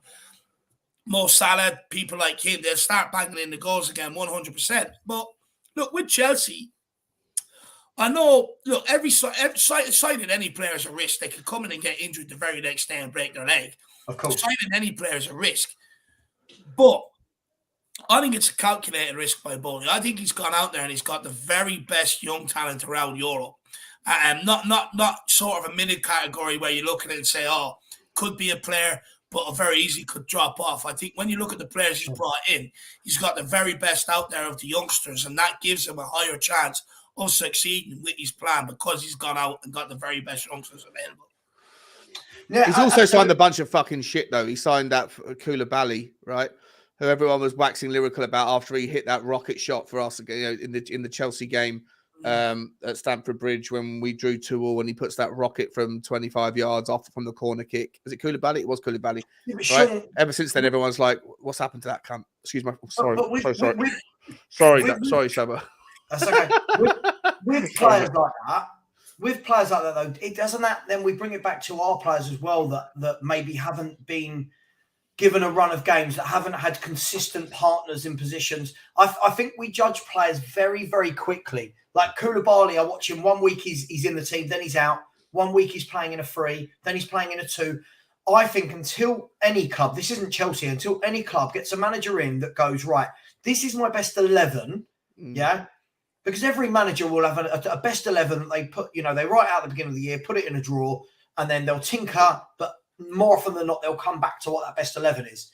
I think until Chelsea and clubs like that figure that out, I think it's really difficult. Like when people are having a go at Cucurella, 1 minute he's left back, then he's left wing back, then he's in the team, then he's out the team. How do you, same with Richarlison, how can we judge those players? But you've never liked Richarlison, right? Same as me. You're not judging him as a Tottenham player. For me, I judged him before he became a Tottenham player. I didn't like him, Cucurella, I think, is a player. I don't know if he's 60 million quid's worth of player, but he's a really good player. I think they're just Chelsea numbers now, though, aren't they? It's not what they're worth; it's what people will reach Chelsea for. But like I say, if Chelsea decide, he's not working out because he hasn't hit the ground running, and Todd Boehly is like an Abramovich Mark II. The way Abramovich used to deal with managers, if Todd Boehly deals with players that way and says, Cucurella is not working out, get this guy out. I want to buy, Teo Hernandez, for example. If that's his next target because he wants the best of the best of the best all the time, then does he sell Cucurella into the Premier League? Well, for what it's worth, I'd love him at Tottenham. But if he's not prepared to do that because of the competitive threat, then he's got to find someone across Europe that's going to pay something like 60 million quid for Cucurella. And there's no one out there that's going to pay that money because European football is bankrupt. But do you know, one of the things, guys, and David, listen, I had a conversation with a few of my pals the other day, and we were talking about the whole Chelsea, Man United scenario. And the thing is, football goes in cycles, right? And I think the difficulty is everyone's thinking that this is the Chelsea of old. This isn't the Chelsea of this isn't the Chelsea of Lampard, Ballack, Deco. It's not that Chelsea. And I think people were thinking that anyone coming into this Chelsea should automatically win trophies. I don't think that's right because there are better teams than Chelsea now. And I think if it wasn't for the number that they spent on these players, people would give them time. But because they've gone out and spent so much in such a quick space of time, people are expecting results like that. And that's not how any business or football club works. I don't know any team that does it like that. Do you? No, not really. Look, I think you make a good point. When this Chelsea team compared to one that other people maybe walked into is, they've got the likes of a Man City up there. Liverpool will be back there next year. You've got Arsenal coming to the fore. It's harder to win trophies now than ever before. But the main thing is that, in order for this guy, for it to work for someone like Todd Boehly, he does have to pick a manager and stick with him no matter what. Because, look, with Abramovich, it was working out for him, hiring, firing, was producing manager bounties, producing trophies. But football's sort of gone away from that now a little bit lately, where, you look at Man City, you look at Liverpool. If you do want that long-term success sustained over a period of time, you've got to continue with a manager with his idea, with his philosophy, and you've got to, most importantly, bring in players that suit his system. So it'd be very interesting if it works. Just quickly, Savva, on Sonny here, Tottenham Hotspur said, we've been made aware of the utterly reprehensible online racist abuse directed at Son during today's match, which has been reported by the club. We stand with Sonny once again. Call on social media companies. Whoever done that's a tosspot, you know.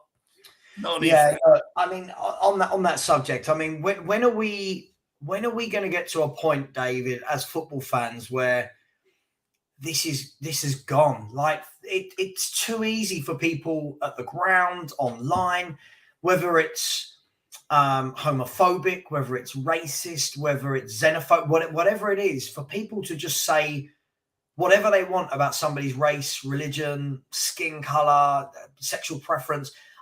I don't understand why football isn't left at the door like it's football. Like we all row and moan and rant and fight, but it's football. Once I shut this down and I go downstairs and watch a film with the missus, I'm not sitting there worrying about what happened with Tottenham a few hours ago. Why are we still seeing this in 2023, David? Why is this happening?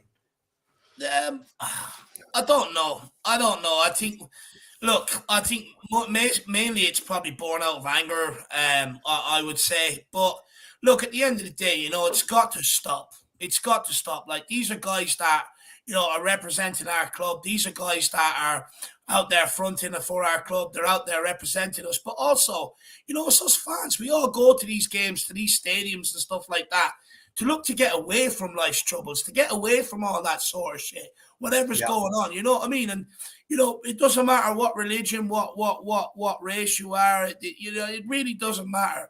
Going to a game should be a safe space for anybody, you know, just to go and enjoy the football. And when you're talking football, none of that shit should ever come into it. I don't like it. I don't like it. But look, you know, unfortunately, you know, there's people like that out in the world, man, you know?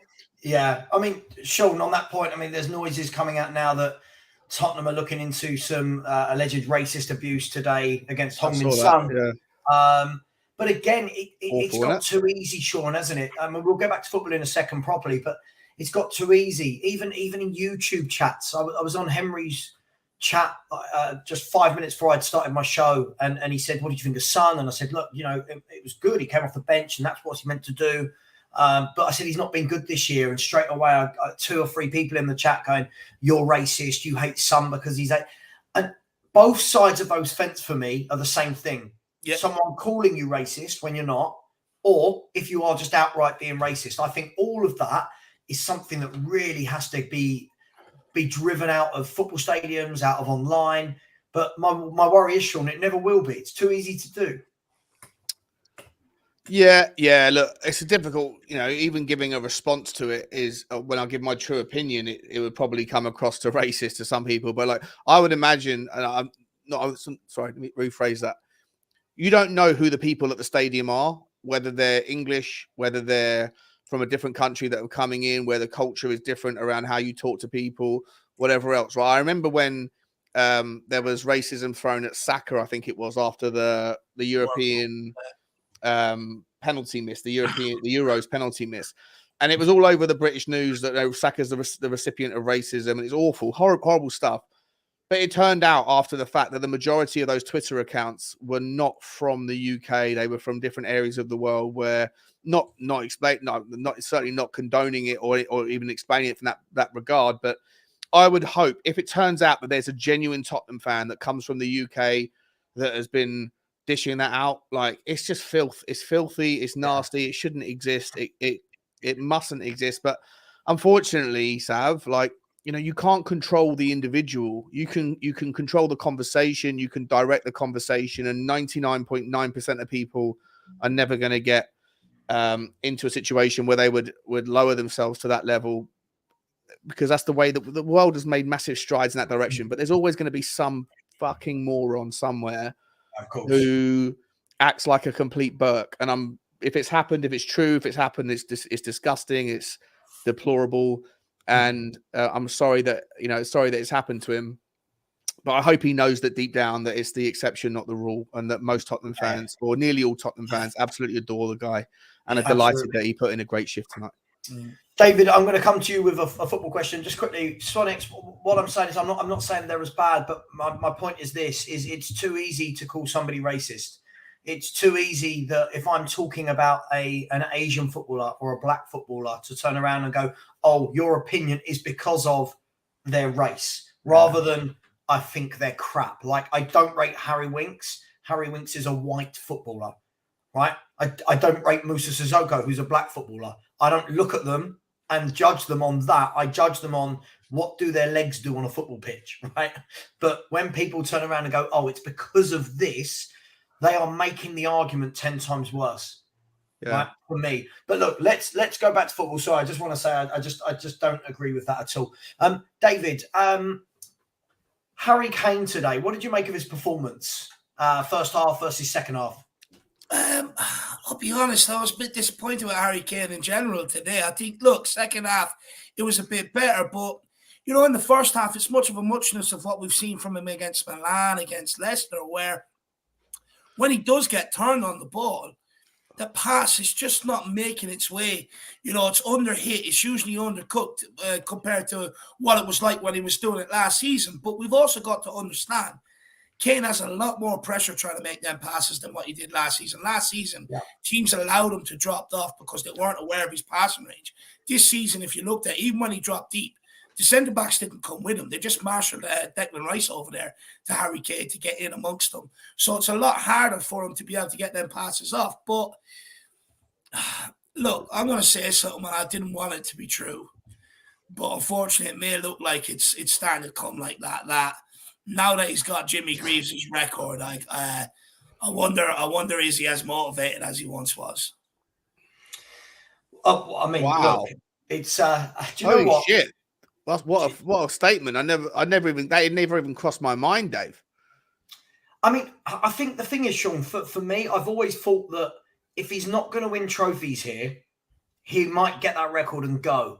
Now, the thing is, for me, guys, a lot of people want to try and make the connection of, well, if Conte goes, that definitely means Kane goes. For me, I've never made that connection. I think Kane made it clear just under depends who the next manager is, right, Sav? Even then, I'm looking at his age and thinking, does Kane want another project? Does Kane want to go, right, well, we're bringing in, I don't know, let's just pick a man. We're bringing in Luis Enrique, who's a winner. You know, is Kane going to go, yeah?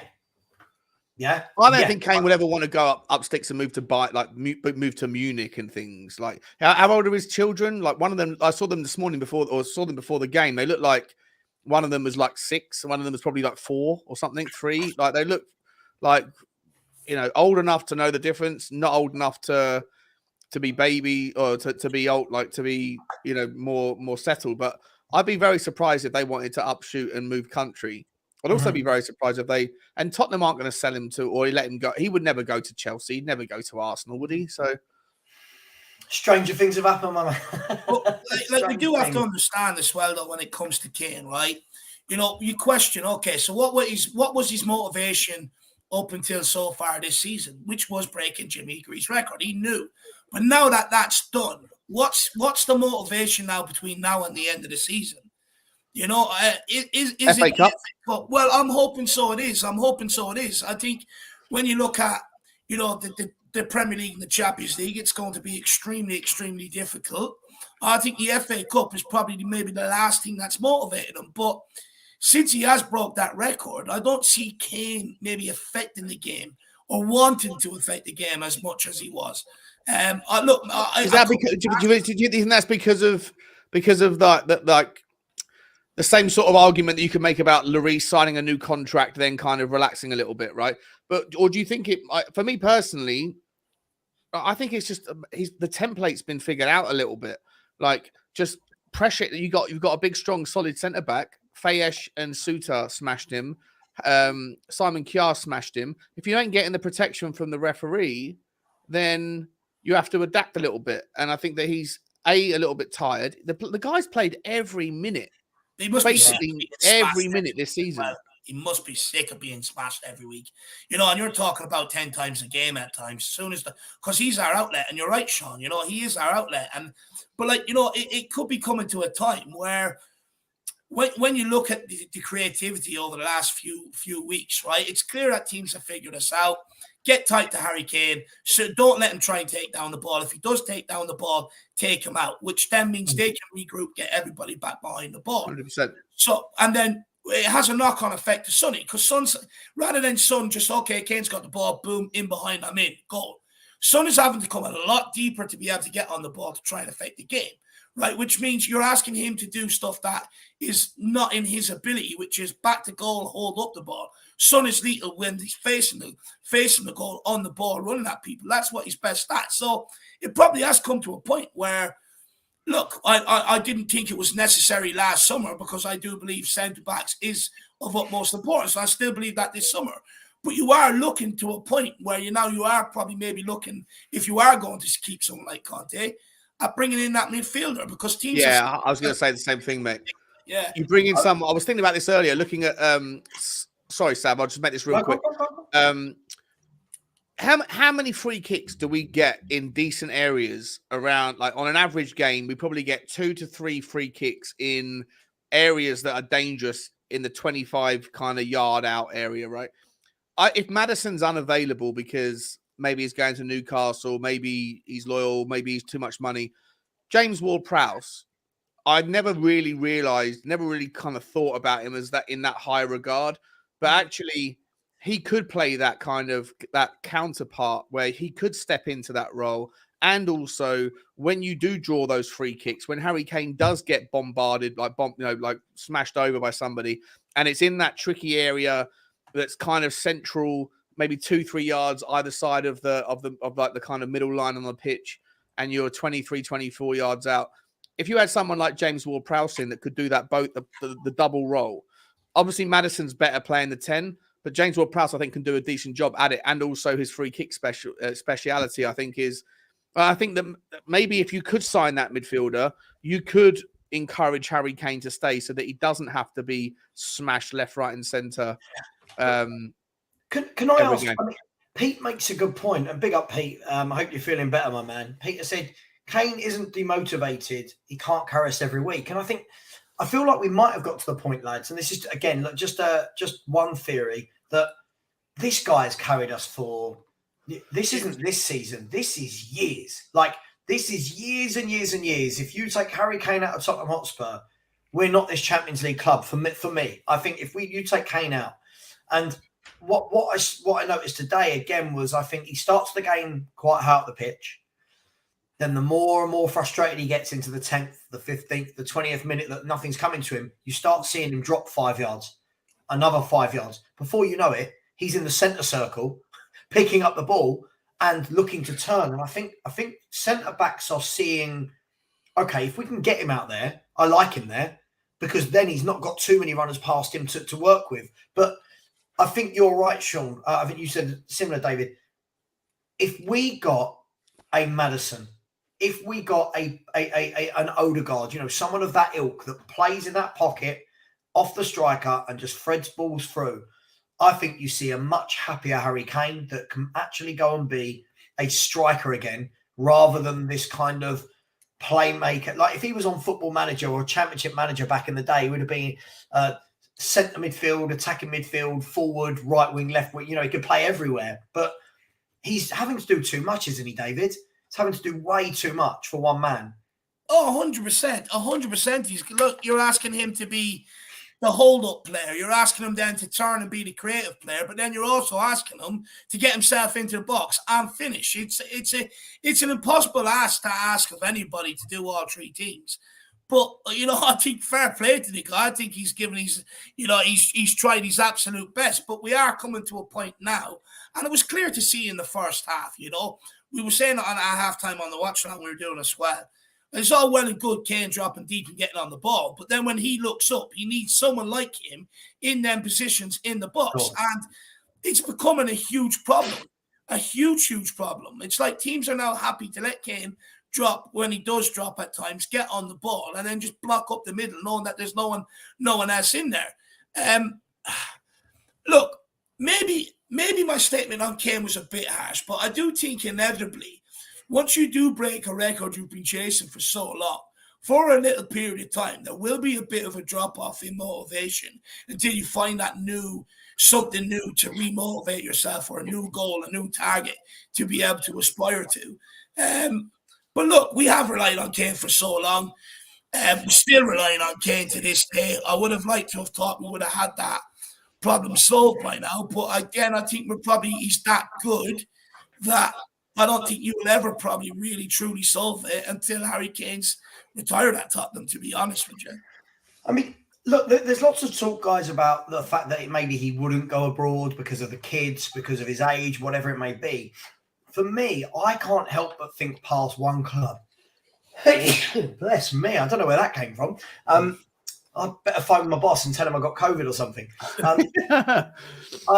I can't look past Man United, guys, and the reason being is I think if you look at the rapid rise in Man United in 1 year under Ten Hag, now couple that with the fact that they're about to be bought out by one of these huge companies, right? I don't know who, but they're about to be bought out, and the first thing these people will do will want a show of intent. And what bigger intent than going, right, we need a centre forward. Let's go and get the England captain. Well, it's ideal scenario for them, Savva, because his contract come this summer, he's got 1 year left on his contract. So all they have to do is put in the 100 million, which, and ask the question. That's all they've got to do. After that, you're already in Harry Kane's head. If Antonio Conte is sacked, then we get a new manager. You're looking at it. Does Kane want to stick around for another rebuild, 1 or 2 years away from trophies? Or does he want to progress to a club where they're progressing in that route? They've got the money. They're going to back the manager. And it's like, I'll be honest, this United takeover couldn't come at a worse time for a Tottenham fan, because you look at Liverpool, they've got Darwin Núñez, not sure they've got to spend big money in the summer in centre mid, so I don't think they'll be in the market for Kane. We're never going to accept them going to Arsenal or Chelsea, no matter how much money they put in. City's got Haaland, so if he wants to stay in England, United is his only option. I just fear it's come at the worst time for Tottenham Hotspur, because we are in a position where, let's be honest, you can't turn down that 100 million if it comes in the summer and he won't sign a new contract, because you can't get that much out of Harry Kane and then let him go for absolutely nothing. Surely you want to take some money back for the development of the player, the wages that you've pumped into him over the years, but also then look to reinvest it in other positions. So we'll be in a position where we'd have to accept it. And if he wants to go, we could end up losing him. I mean, Sean, I agree with all of that, David. I mean, Sean, let me chuck a scenario at you. We'll talk the club selling him scenario in a minute, but purely from the player point of view, if you're Harry Kane, you've got 1 year left on your contract this year. Let's say Spurs haven't won anything. Even if we made Champions League, he's got 1 year left on his contract. Man United come calling. Yep. Does his head get turned? I'm not just saying straight away, oh my God, the club will accept, but is your head turned if you're Man United when you see what Ten Hag's gone there and done in 1 year, and now that he's going to be continually backed? Is your head turned? Yeah, it's definitely turned. Look, there's 6 months, give or take, or 5 months before the window opens. A hell of a lot can change between now and then.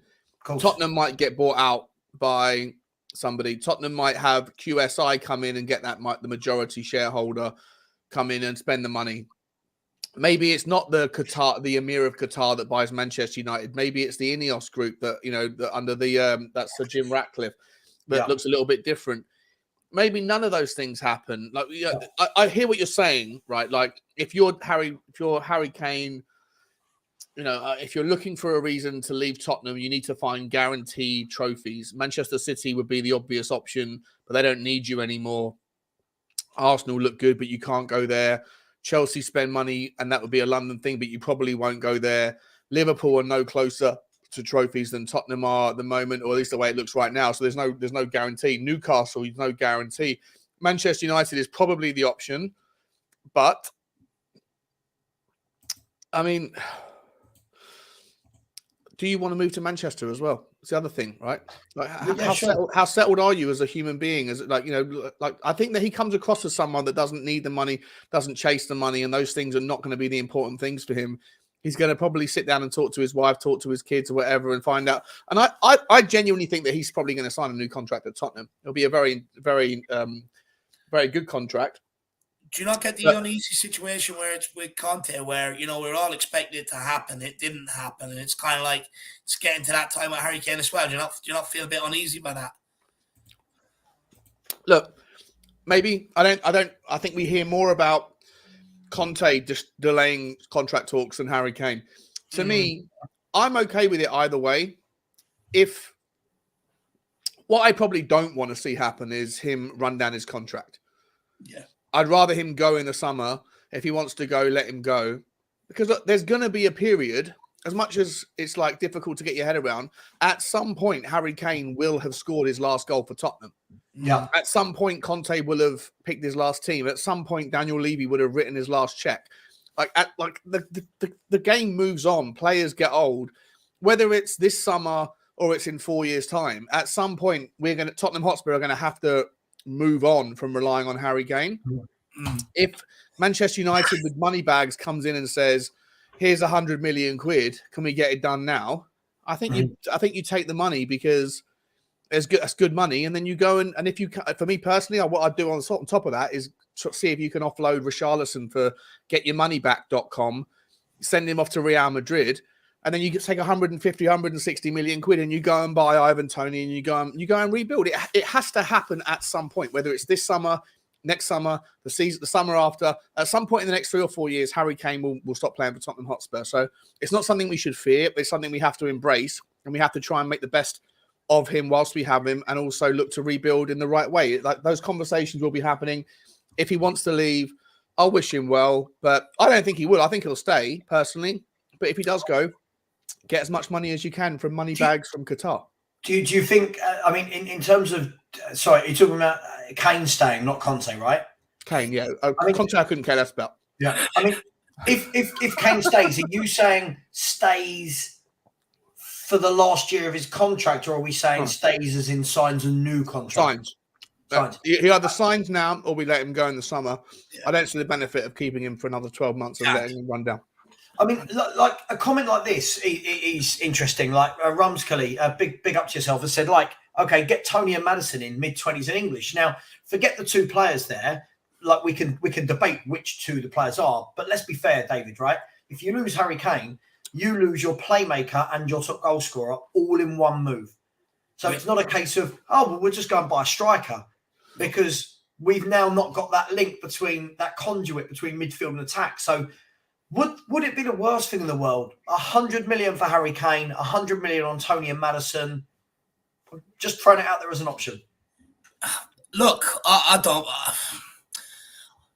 Yeah, it would be if you want me to be brutally honest. Look, I love Harry Kane. He's my favorite ever Spurs player. I love what he's achieved. To what's successful at Tottenham over the last few years. I really like what Harry Kane has achieved. But, this was my main argument last season when everyone was saying, fuck him, sell him, get him gone, when the City team came about. And I was like, hang on here, be careful what you wish for. You're not talking about signing a striker and there's goals or a cam and now all of a sudden you're creating goals. It's going to take you a while to find that right partnership. You'd be absolutely lucky if you stumble across it straight away. Look, again, that's why I believe they spent 60 million on Richarlison last year, because I think they know they're struggling to get Harry Kane tied down to a new contract. So when he does go, it's like, well, hang on, we got Richarlison. Is Richarlison the guy though, Dave? Are you going to be happy with that one? Look, I think we still need another option. I think you're going to need two strikers. I think you probably need two cams, and you've got to rotate until you find a partnership. Like, look, Richarlison's not going to be enough to replace Harry Kane. No. But that's what the board will do. They'll turn around and say, well, no need to panic. We've got Richarlison here. That's what they will do. But David, even if Richarlison is the guy, even if Richarlison comes in and we go, right, now he's going to get you 20, 25 goals a season from centre forward, we still need that playmaker to come in and supply him, right? And what you're also going to lose there is, and I know we haven't seen it as much this year, we're going to lose what we've just seen between Kane and Son today. You're going to lose that phenomenal connection, because I don't think Richarlison is that link-up centre forward. But not only that, though, guys, you know, I'll be honest, I don't trust us right to spend the money. That's my biggest problem with it. Yeah, I agree with that as well. Not trust us right to spend that money. I think we'll rush, we'll panic to go and try and get in a big name at the end of his career where maybe he's not as motivated or he's on the downslide or there's problems there. Like a bit like an Ndombele, right? Where when it signed this guy, massive money, look at it, you know, but we didn't do our homework properly. That's what I want to. That's what I say to people. I'm not so quick to sell Kane and Son because I do not trust us to replace them and get the right money in. You know, look at our history with signing strikers down the year. Darren Bentz, Dado, you know, and the list goes on of how far we've got it wrong. I do not trust us to spend that money, and that's why I want to hang on to Kane and Son for as long as possible. You don't trust Paratici? Yeah, you love Paratici. No, I do. I like Paratici. Look, I think Paratici's recruitment is better than Steve Hitchens, and I think that's partly why we're in the Champions League right now. I think he works under the same constraints as Steve Hitchens. I think he's done a better job. But no, I don't trust anybody at Tottenham to replace Kane and Son. It's an impossible ask. David, listen. I completely agree with you. This is the difficulty. I think top scouts replace them. And I think, I've said this forever, and I know people always think I'm having a go at Son. I'm not. I think you can replace a Heung-min Son a hell of a lot easier than you replace a Harry Kane. Yeah. Right? There are lots of good wide players, like left-sided forwards that are coming through that you can go and get. Look at how Napoli found Kvaratskhelia, who, again, I think he scored again yesterday as they went like 18 points or whatever they did. When you look at players like that, but finding that striker that it's not just a striker, is it? It's not like Kane just scores goals. That is going to be the worry. But I also agree with Sean. If he don't want to be here anymore, and I'm not saying he said anything, I'd sell him if you're going to get 100 million for him. Whether we agree that they're going to spend the money or not wisely, we do need to cash in if he's saying, I don't want to be here in a year's time. You need the 100 million quid to spend badly rather than lose him and have no money to spend badly next summer. Losing Harry Kane for no money next summer would be a disaster. It would be like what happened with Emerson to an extent. It would be like what's happened with Dele Alli, what's happened with, dare I say it, Sol Campbell. You know, all these top players that we seem to have, and then they just go cheap. Also, like there is the argument to say that, well, like I say, I'll repeat, at some point, Tottenham are not going to have Harry Kane, right? Of course. Time moves on. So whether it's this summer or next summer or the summer after or whatever, at some point, he's not going to be the player he is. There's also the argument to say, you look at Manchester City over the last month, who've come to rely so much on Erling Haaland, and then they go back and pivot to a different format, a different system, similar to what they played last season, where they don't necessarily rely on him quite as much, and it brings the other players in. And I'm not suggesting that it's anything like the same with Tottenham Hotspur, but there is a vision, there is a future that can exist where you don't need one person scoring 25 goals a season. I agree. Where you can rebuild a team, remold that team around two strikers or three forwards that each chip in with 8 goals a season, a creative midfielder that pops up with 5 or 6, you know, wing backs that can contribute as well. There is a future system that doesn't require one player to score to be the bread and butter of all day long. You know? Can you think of another team, guys? When you look at it, we've had Kane and Son together for what, 8 years now? 7 seasons. Can you think of another team that have had that longevity with two players like that? And I think that is where I think a lot of the trepidation, another good word. Everyone's terrified. Everyone's terrified of the future without them. But you know what? It's like death, right? People that have got a fear of death.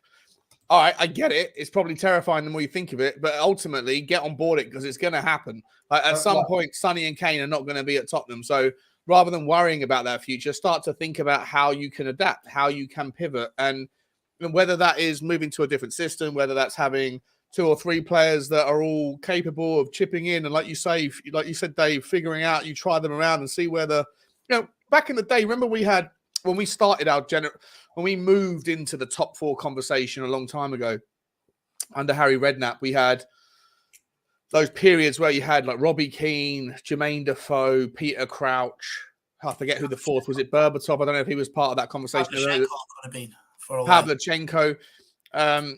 You know, like it did. Like there was always pivots. There was different relationships. Things were still possible then. No one player was the superstar, but there was always different things that could crop up. And I think that, you know, there is an argument to say that maybe some players feel a little bit suppressed by the idea that the ball doesn't go through anyone else other than Harry. And they feel that when they have the ball, they don't have they haven't got the right to hit the ball. They have to pass it to him. They have to pass it to Son. You know, there's been those scenarios where I've been frustrated in the past, especially last season. There were times where I was looking, going, why do you feel the need you have to give the ball to Sonny and Kane? I'm not saying that it's that prominent an idea, but in a world where those two aren't around, maybe other players that we already have, and certainly players that will need to get, will have the ability to pass and share around the obligations and the responsibilities. Sometimes on that though, Sean, players play scared and they automatically look to give it to the better players to look for them to open up the door because they know they're the better option. But look, just in terms of replacing Kane and Son long term, when that time does come about, we have to bring in a manager or do it under a manager. It has to be stable in around that time. You can't have what we're going through the last few years, you know, Agreed. Mixes of squad, different managers every, you know, season and a half. You've got to have the stability period where a manager is building something and he can slowly phase it out. It can't be in the turmoil that we're in right now, because if it is, I'm just putting a warning out there, it's going to be a long, long road back. Just quickly, we'll come back to this in 1 second. People in the chat, we're going to go for another 15 minutes. Just 15 more minutes. Please please subscribe to Spurs Talk Show. Please, Sean, what are you chasing down now? You're moving on to the 6K mark? Yeah. Yep. 52, 80 or something. So, yeah, on to the 6K is the next round number. 10K is the next mark, like a year away measurement. So, yeah. Perfect. People, subscribe and to Spurs Talk Show. David, what are we chasing? Is it the 10K? Yeah, chasing the 10K. Never thought it'd be possible. So if we can get there, that'd be awesome. Let's wait and see. Superb. And then please help the small chains like myself, the small little restaurants that no one cares about anymore. Down there on 3,200. Savva, you're going to be on 5K before you know it, buddy. Yeah. You're one of the best content creators in the game, mate. So. Oh, well, that's very, very kind. We'll come back to 1 second. My man Faz has said, Savva, I'm happy to have a debate on player by player to show Paratici has done well. No doubt in my mind. You need to stand back to see what he has achieved. Dude, I listen, I use my eyes and I see what he's achieved. So far, we haven't won anything. And the football is absolutely disgusting. So you can. Does Pape Sarr, though, does Pape Sarr's emergence? I know that I've heard what you said about Pape Sarr.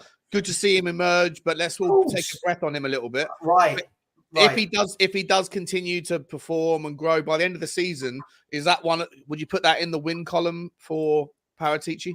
Not yet. I mean, if we're going to put players in the win column when they've played 7 times for the club in 2 years, no, not now. No. I mean, by the end of the season, if he continues to grow and be a mainstay. Sure, but at some point, I don't want it to just be kids that are 19 with potential. At some point, I need him to go and buy a player that we go, yeah, pal, that's the one. But look, I don't want to get into a Paratici debate tonight, if I'm really, really honest. Not with his number one Irish fan here. So we're not going to go down that route. Guys, look, I mean, just the last thing on Kane. I want to talk about, lots of people talk about this correlation, as I said earlier, about, well, if Conte goes, well, Kane will definitely go. Why is this? Because has Kane really seen anything that different under Conte than what he's seen with previous managers? Why are people linking these two together? Yeah, look, I can start with that. For me, I think I think when you look at it, right, after Pochettino, most people said Kane would go, but then they hired Jose Mourinho, a manager who has won trophies previously, comes with a big reputation. So if you're Harry Kane, you're like, well, hang on, I might stick this one out and see where this goes. Might be a chance this time. Then when Nuno comes in, Kane wanted out of here straight away. You know, straight away, I was speaking to Tony Galvin about the Nuno time and about the Nuno situation. And he was telling me that, like, you know, Nuno and Kane did not speak. They didn't speak whatsoever. Nuno was a very cold person. But also, Kane just looked at it and said, I don't think we're going anywhere on the Nuno, I'm out. But then when Conte comes in, it sort of reinvigorates Kane. It got him going again, sparked him into life again. And I think the reason why is because Kane looks at himself and goes, another manager, big reputation, has won trophies. He's got a Premier League title behind him. I'll stick it out and see how it goes.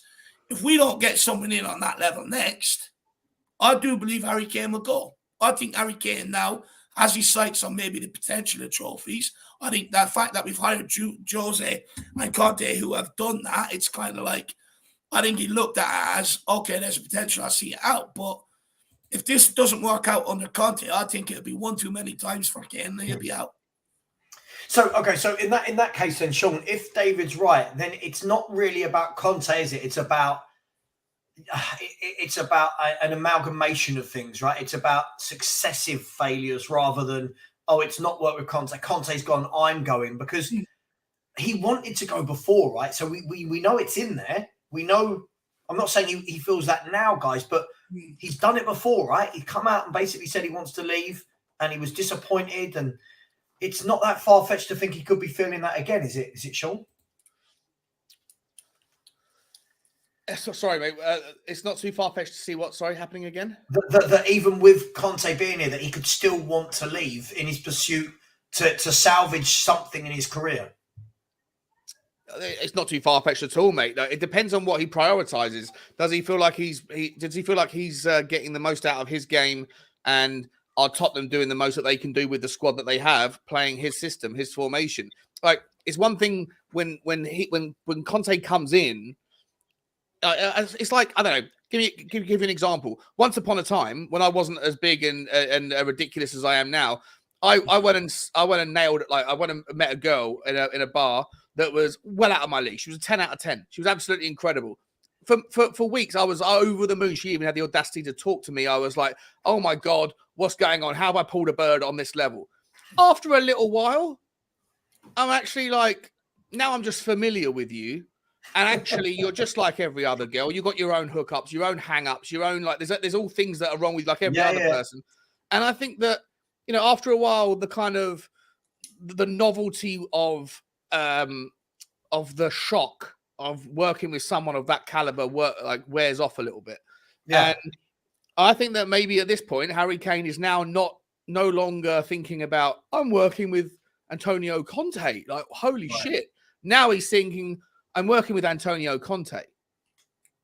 Is it enough? Am I happy with it? Am I enjoying the football? Do I think that this is sustainable? Is it something that I'm enjoying? I don't know the answers to those questions, but after a while, the shock of working with someone that's above your level starts to wear off, and then you just treat them as another human being, and you go, you know, is this for me? Maybe he loves working with Antonio Conte. Maybe he's bored of the football. Maybe he hates it. Maybe, just maybe, one of the reasons that would make Harry Kane leave is the idea of playing under a Conte system, training under a daily Conte system every day going forward. Maybe Pochettino coming back in might be the reason that Harry Kane stays. Like, we don't know. None of us know how Harry Kane feels about that. You know? Also, as well, I think it's worth pointing out that he's also worked for arguably the greatest manager of the last 20 years in Jose Mourinho. If we're going to call this, I'm going to be honest, and I know people won't like it because connections, etc. Jose, in the last 20 years, has anyone been more successful than him in club football? No. So he's not going to be phased. Like, he's gone from Jose to Conte. Yeah, has won things, but nowhere near. His CV is nowhere near Jose Mourinho. So for me, I don't see this whole kind of, oh, if Conte goes, Kane goes. I think Kane might want to go himself to win something. Is there a way, David, in which trophies aren't important to him? Can you imagine a top pro that scores over 300 goals in his career, including England goals, going, well, you know, I've got goal scoring records. I don't need trophies. Can you imagine that? Me personally, no. I think, you know, any young kid growing up, we've all, you know, you dream of lifting an FA Cup, World Cup, lifting a Premier League, a Champions League. and someone at Kane's level who's, look, let's be honest, you know, even at Tottenham under Pochettino for the last 6-7 years, even with England the last couple of major competitions, he's been in and around the trophies. It's almost like he's close, but he just can't lift one. And I think you probably will look at it. It's like, you know, the only thing that might keep him at Tottenham is genuinely his love for the club. You know, and it's kind of that old argument that they used to make with Gerrard. Will he relish winning the trophy somewhere else as much as he would at Tottenham? That might hold him back from making that move like it did for Gerrard to Chelsea. Also, like Sean said, the family could just be really settled in a good place, and he might value that over anything else. But I do think, as a professional, as someone that dedicates yourself day in, day out, you do that because you want to lift silverware, right? Right, you sure. do that because you want to win trophies. So for me, yeah. On that point, let you finish your point, but just bake this question into your answer. Is there any risk that him winning the FA Cup at Tottenham this season gives him the taste of silverware and then reflects and says, well, that was an anomaly, right? That's not likely to happen again, but I love winning it. I've loved winning it so much. A lot of people think he wins something at Tottenham, he stays at Tottenham, right? He's got that, you know, that monkey off his back. He's going to be one of the GOATs. Is there an argument to say he wins the anomaly FA Cup at Tottenham and he goes, I've enjoyed that so much. Now I've got the taste for more. I never realized I wanted it more than I do now. And it's unlikely I'm going to win the Champions League or the Premier League at Tottenham. And so could winning in the FA Cup be actually detrimental to Harry Kane signing a new contract? Yeah, look, just to finish what I was saying before that, look, I think the reason why Kane works as hard as he can, it's all geared toward being successful, lifting trophies. And I do think that is ultimately what he wants to do. Look, I think once he wins a trophy at Tottenham, I think he can rest a bit easy. I think he can maybe look at it and say, okay, you know, I'll give Tottenham another year, another 2 years. I might sign a 3-year deal. I'm not really in any great rush to go anywhere. Look, it's a risk, though. It's like with Romero after winning the World Cup. How hungry is he maybe to leave and go and win more trophies? There is that risk. But look, it's one of them, Sean. It could work either way. It could make him feel a bit more content and less in a rush. But then it also, like you said, could turn around and be like, no, I want more. I want Premier League. I want Champions League. I'm hedging my bets. It'll probably turn to a bit like a Kyle Walker situation where Kyle Walker left, got the hunger for trophies, won one, and that's all he wants to do now. I think you can probably see the same with Harry Kane. Yeah. Just quickly, we'll come back to this in a second. Alan Sibley, big up, my man. I mean, Alan, I saw your super chat last night on a certain channel, and it was absolutely mammoth, my friend. And then you rock up in here, don't even become a member, don't even give me a £1 super chat. I know where you feel. Well, how are we talking about? What level? I'll tell you off screen. Alan, only joking. Big up, my man. He has said a different angle. Kane wants Shearer's record. At Spurs, he plays every game, so more chance of goals. Elsewhere, he'll be rotated. False. I truly believe if he goes to Man United, he's not getting rotated. He's playing every game up front. I just truly believe he'll play every game up front with Rashford off one side and Anthony or whoever off the other. I don't think anyone would sign Harry Kane and rotate him. It's just my opinion. He's that good. What do you guys make of that? Yeah. Yeah. Go back to it. Go back to it again. Spurs plays every game. So Kane wants Shearer's record. At Spurs plays every game. Some tons of goals. That's where he will be rotated. Yeah. Look, I like I said to you earlier, I don't think he leaves. I think he stays at Tottenham anyway.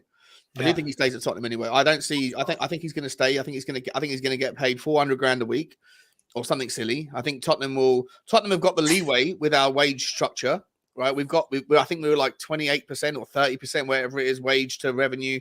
Like we're well down compared to the other clubs. I don't even know if Manchester United would be able to, or we would be willing to pay Harry Kane as much as Tottenham would.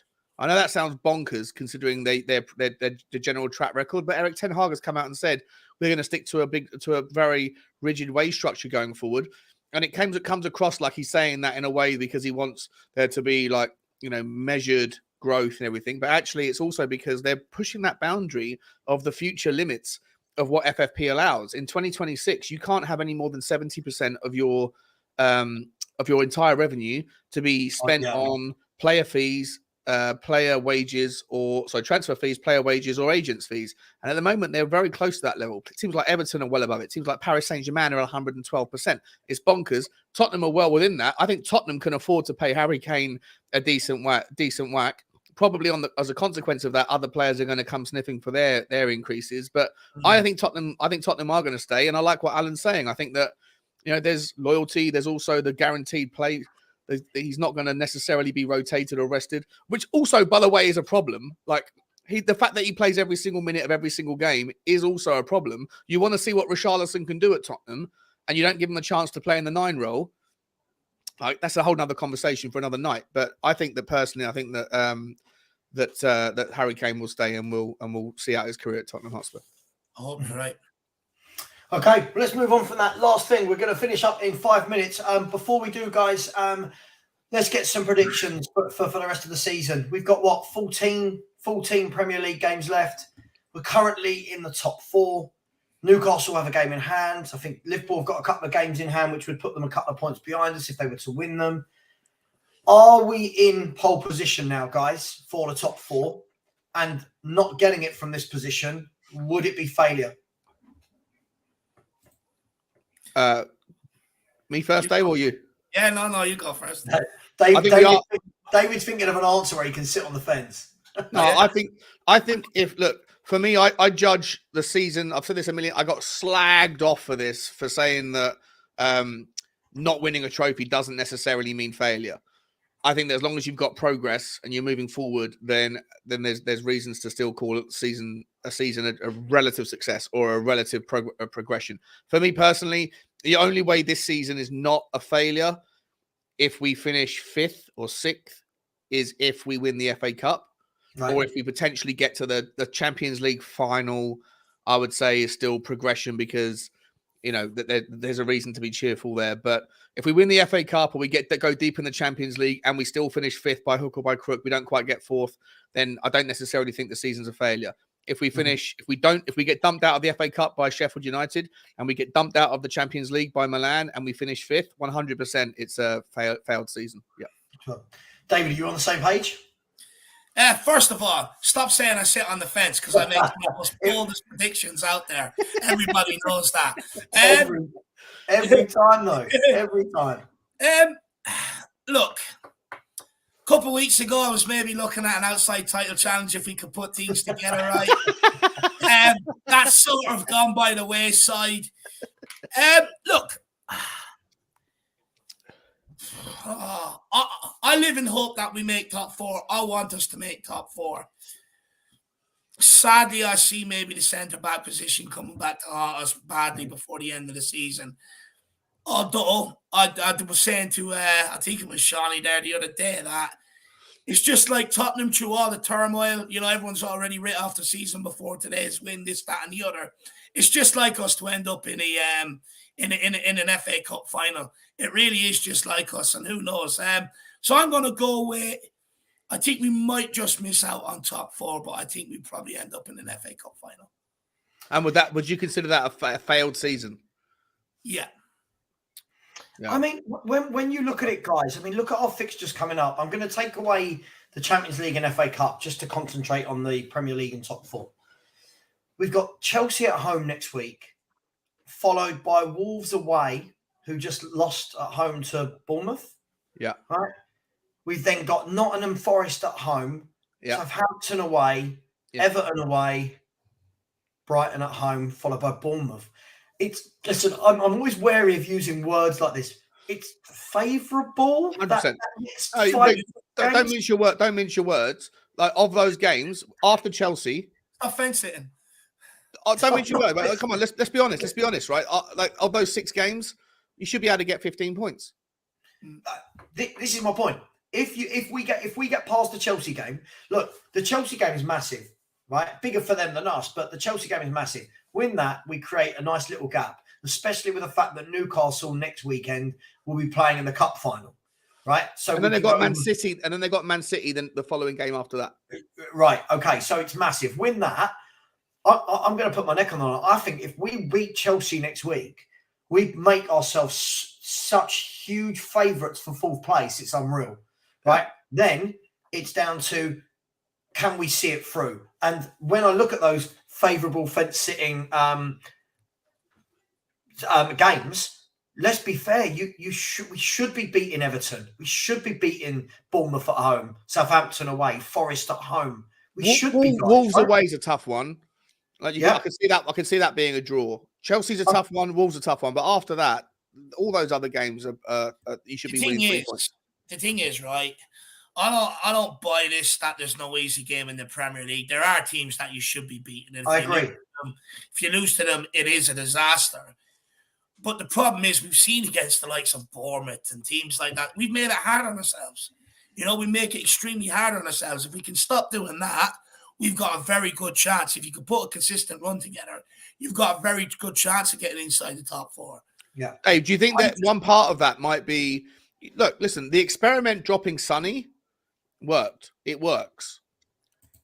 I'm not saying Harry Kane deserves to be dropped, but in order to test Richarlison out in the 9 role, is there any argument to say in one of those games, you drop Harry Kane to the, you rest Harry Kane, you bring him off the bench in the 60th minute, and you let Richarlison play in the 9, you let Danjuma or Sonny play on the left, and you let Decky play on the right, and you see how it goes. And if it doesn't work out, you let Harry Kane come on to face a tiring back 4, back 5, whatever you want. Sheffield United. Perfect week against Chelsea. Kane put in a big performance against Chelsea. Midweek, start Richarlison up through the middle. And, if you need Harry Kane, bring him off the bench.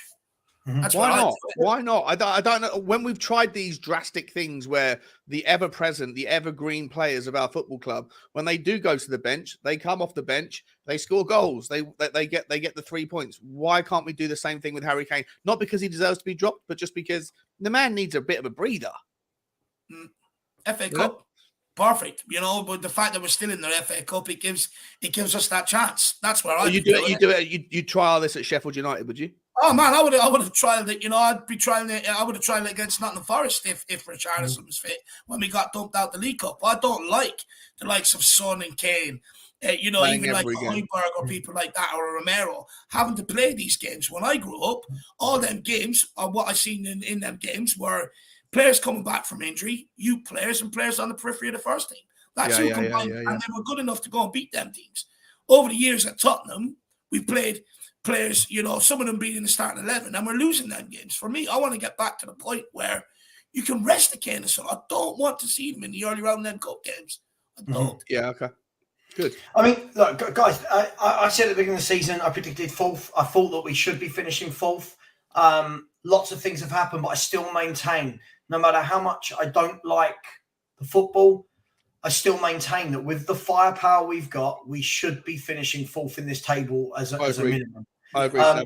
So for me, look, it all depends on a few things. Once we get past that favourable run of fixtures, we then play Newcastle away, United at home, Liverpool away. 3 crunch games, which is why we've got to make the most of the next 5 or 6, even including Chelsea. But I'll take this full circle back to the beginning of the show. Consistency for me is why I don't ever go overboard. If we beat Chelsea, then we go on and beat Wolves. All of a sudden I'm going, okay, that's now West Ham, Chelsea, Wolves. Now I'm excited. But Spurs are so frustrating that we win this week, lose next week. I'm not saying we will, but do you know what I mean? That's what I want to see before I actually get on board with we've turned the corner. I'm sick of hearing we've turned the corner and then we don't. So I think people get me wrong. I'm not negative. I've seen this so many times. You're good, Sam. I 100% agree with you. Even by that period, I don't know how far away that is in the calendar. When you get through that last game and then you play Newcastle, whoever the first of those 3 games you said, is there any chance I don't know how far we're looking, but is there any chance by then that Lloris is back or Sessegnon is back? I know Bentancur's out. Basuma might be. Basuma? Is there any chance that we get any of those boys back by then? This is very cryptic from Kev G. Who are the certain panelists? If you don't like these 2, I can get rid of them right now. It's absolutely fine, if that's what you mean. Look, guys, that's all I'm going to say. Look, I do want to end the show there. But look, for me, I think it's all about... Kev G liked me. I'm sure he does. I thought he's my mate. He's my mate. Kev, you're my mate on Twitter. You're saying that I'm a shit show. Kev's a flip flop. No, joking. Look, this is the key thing. I want to look at just last thing before we go. I just want to look at Newcastle because obviously, so Newcastle United at the moment are what? They're a point behind us with a game in hand. Their fixtures coming up, and the reason I'm going to them is because I think Man U are now 7 points clear of us. I think we're going to have to win 3, and they drop 3 between now and the end of the season. That's a big ask. They've got Man City away. They've then got Wolves at home, Forest away, United at home, Brentford away, Villa away, and then us at theirs. Not an easy set of fixtures there, guys. Not particularly easy. We can do it, right? 100%. Listen, I'll always remain positive. Dave, you should as well, my man, because you remember what happened this time last year, Dave?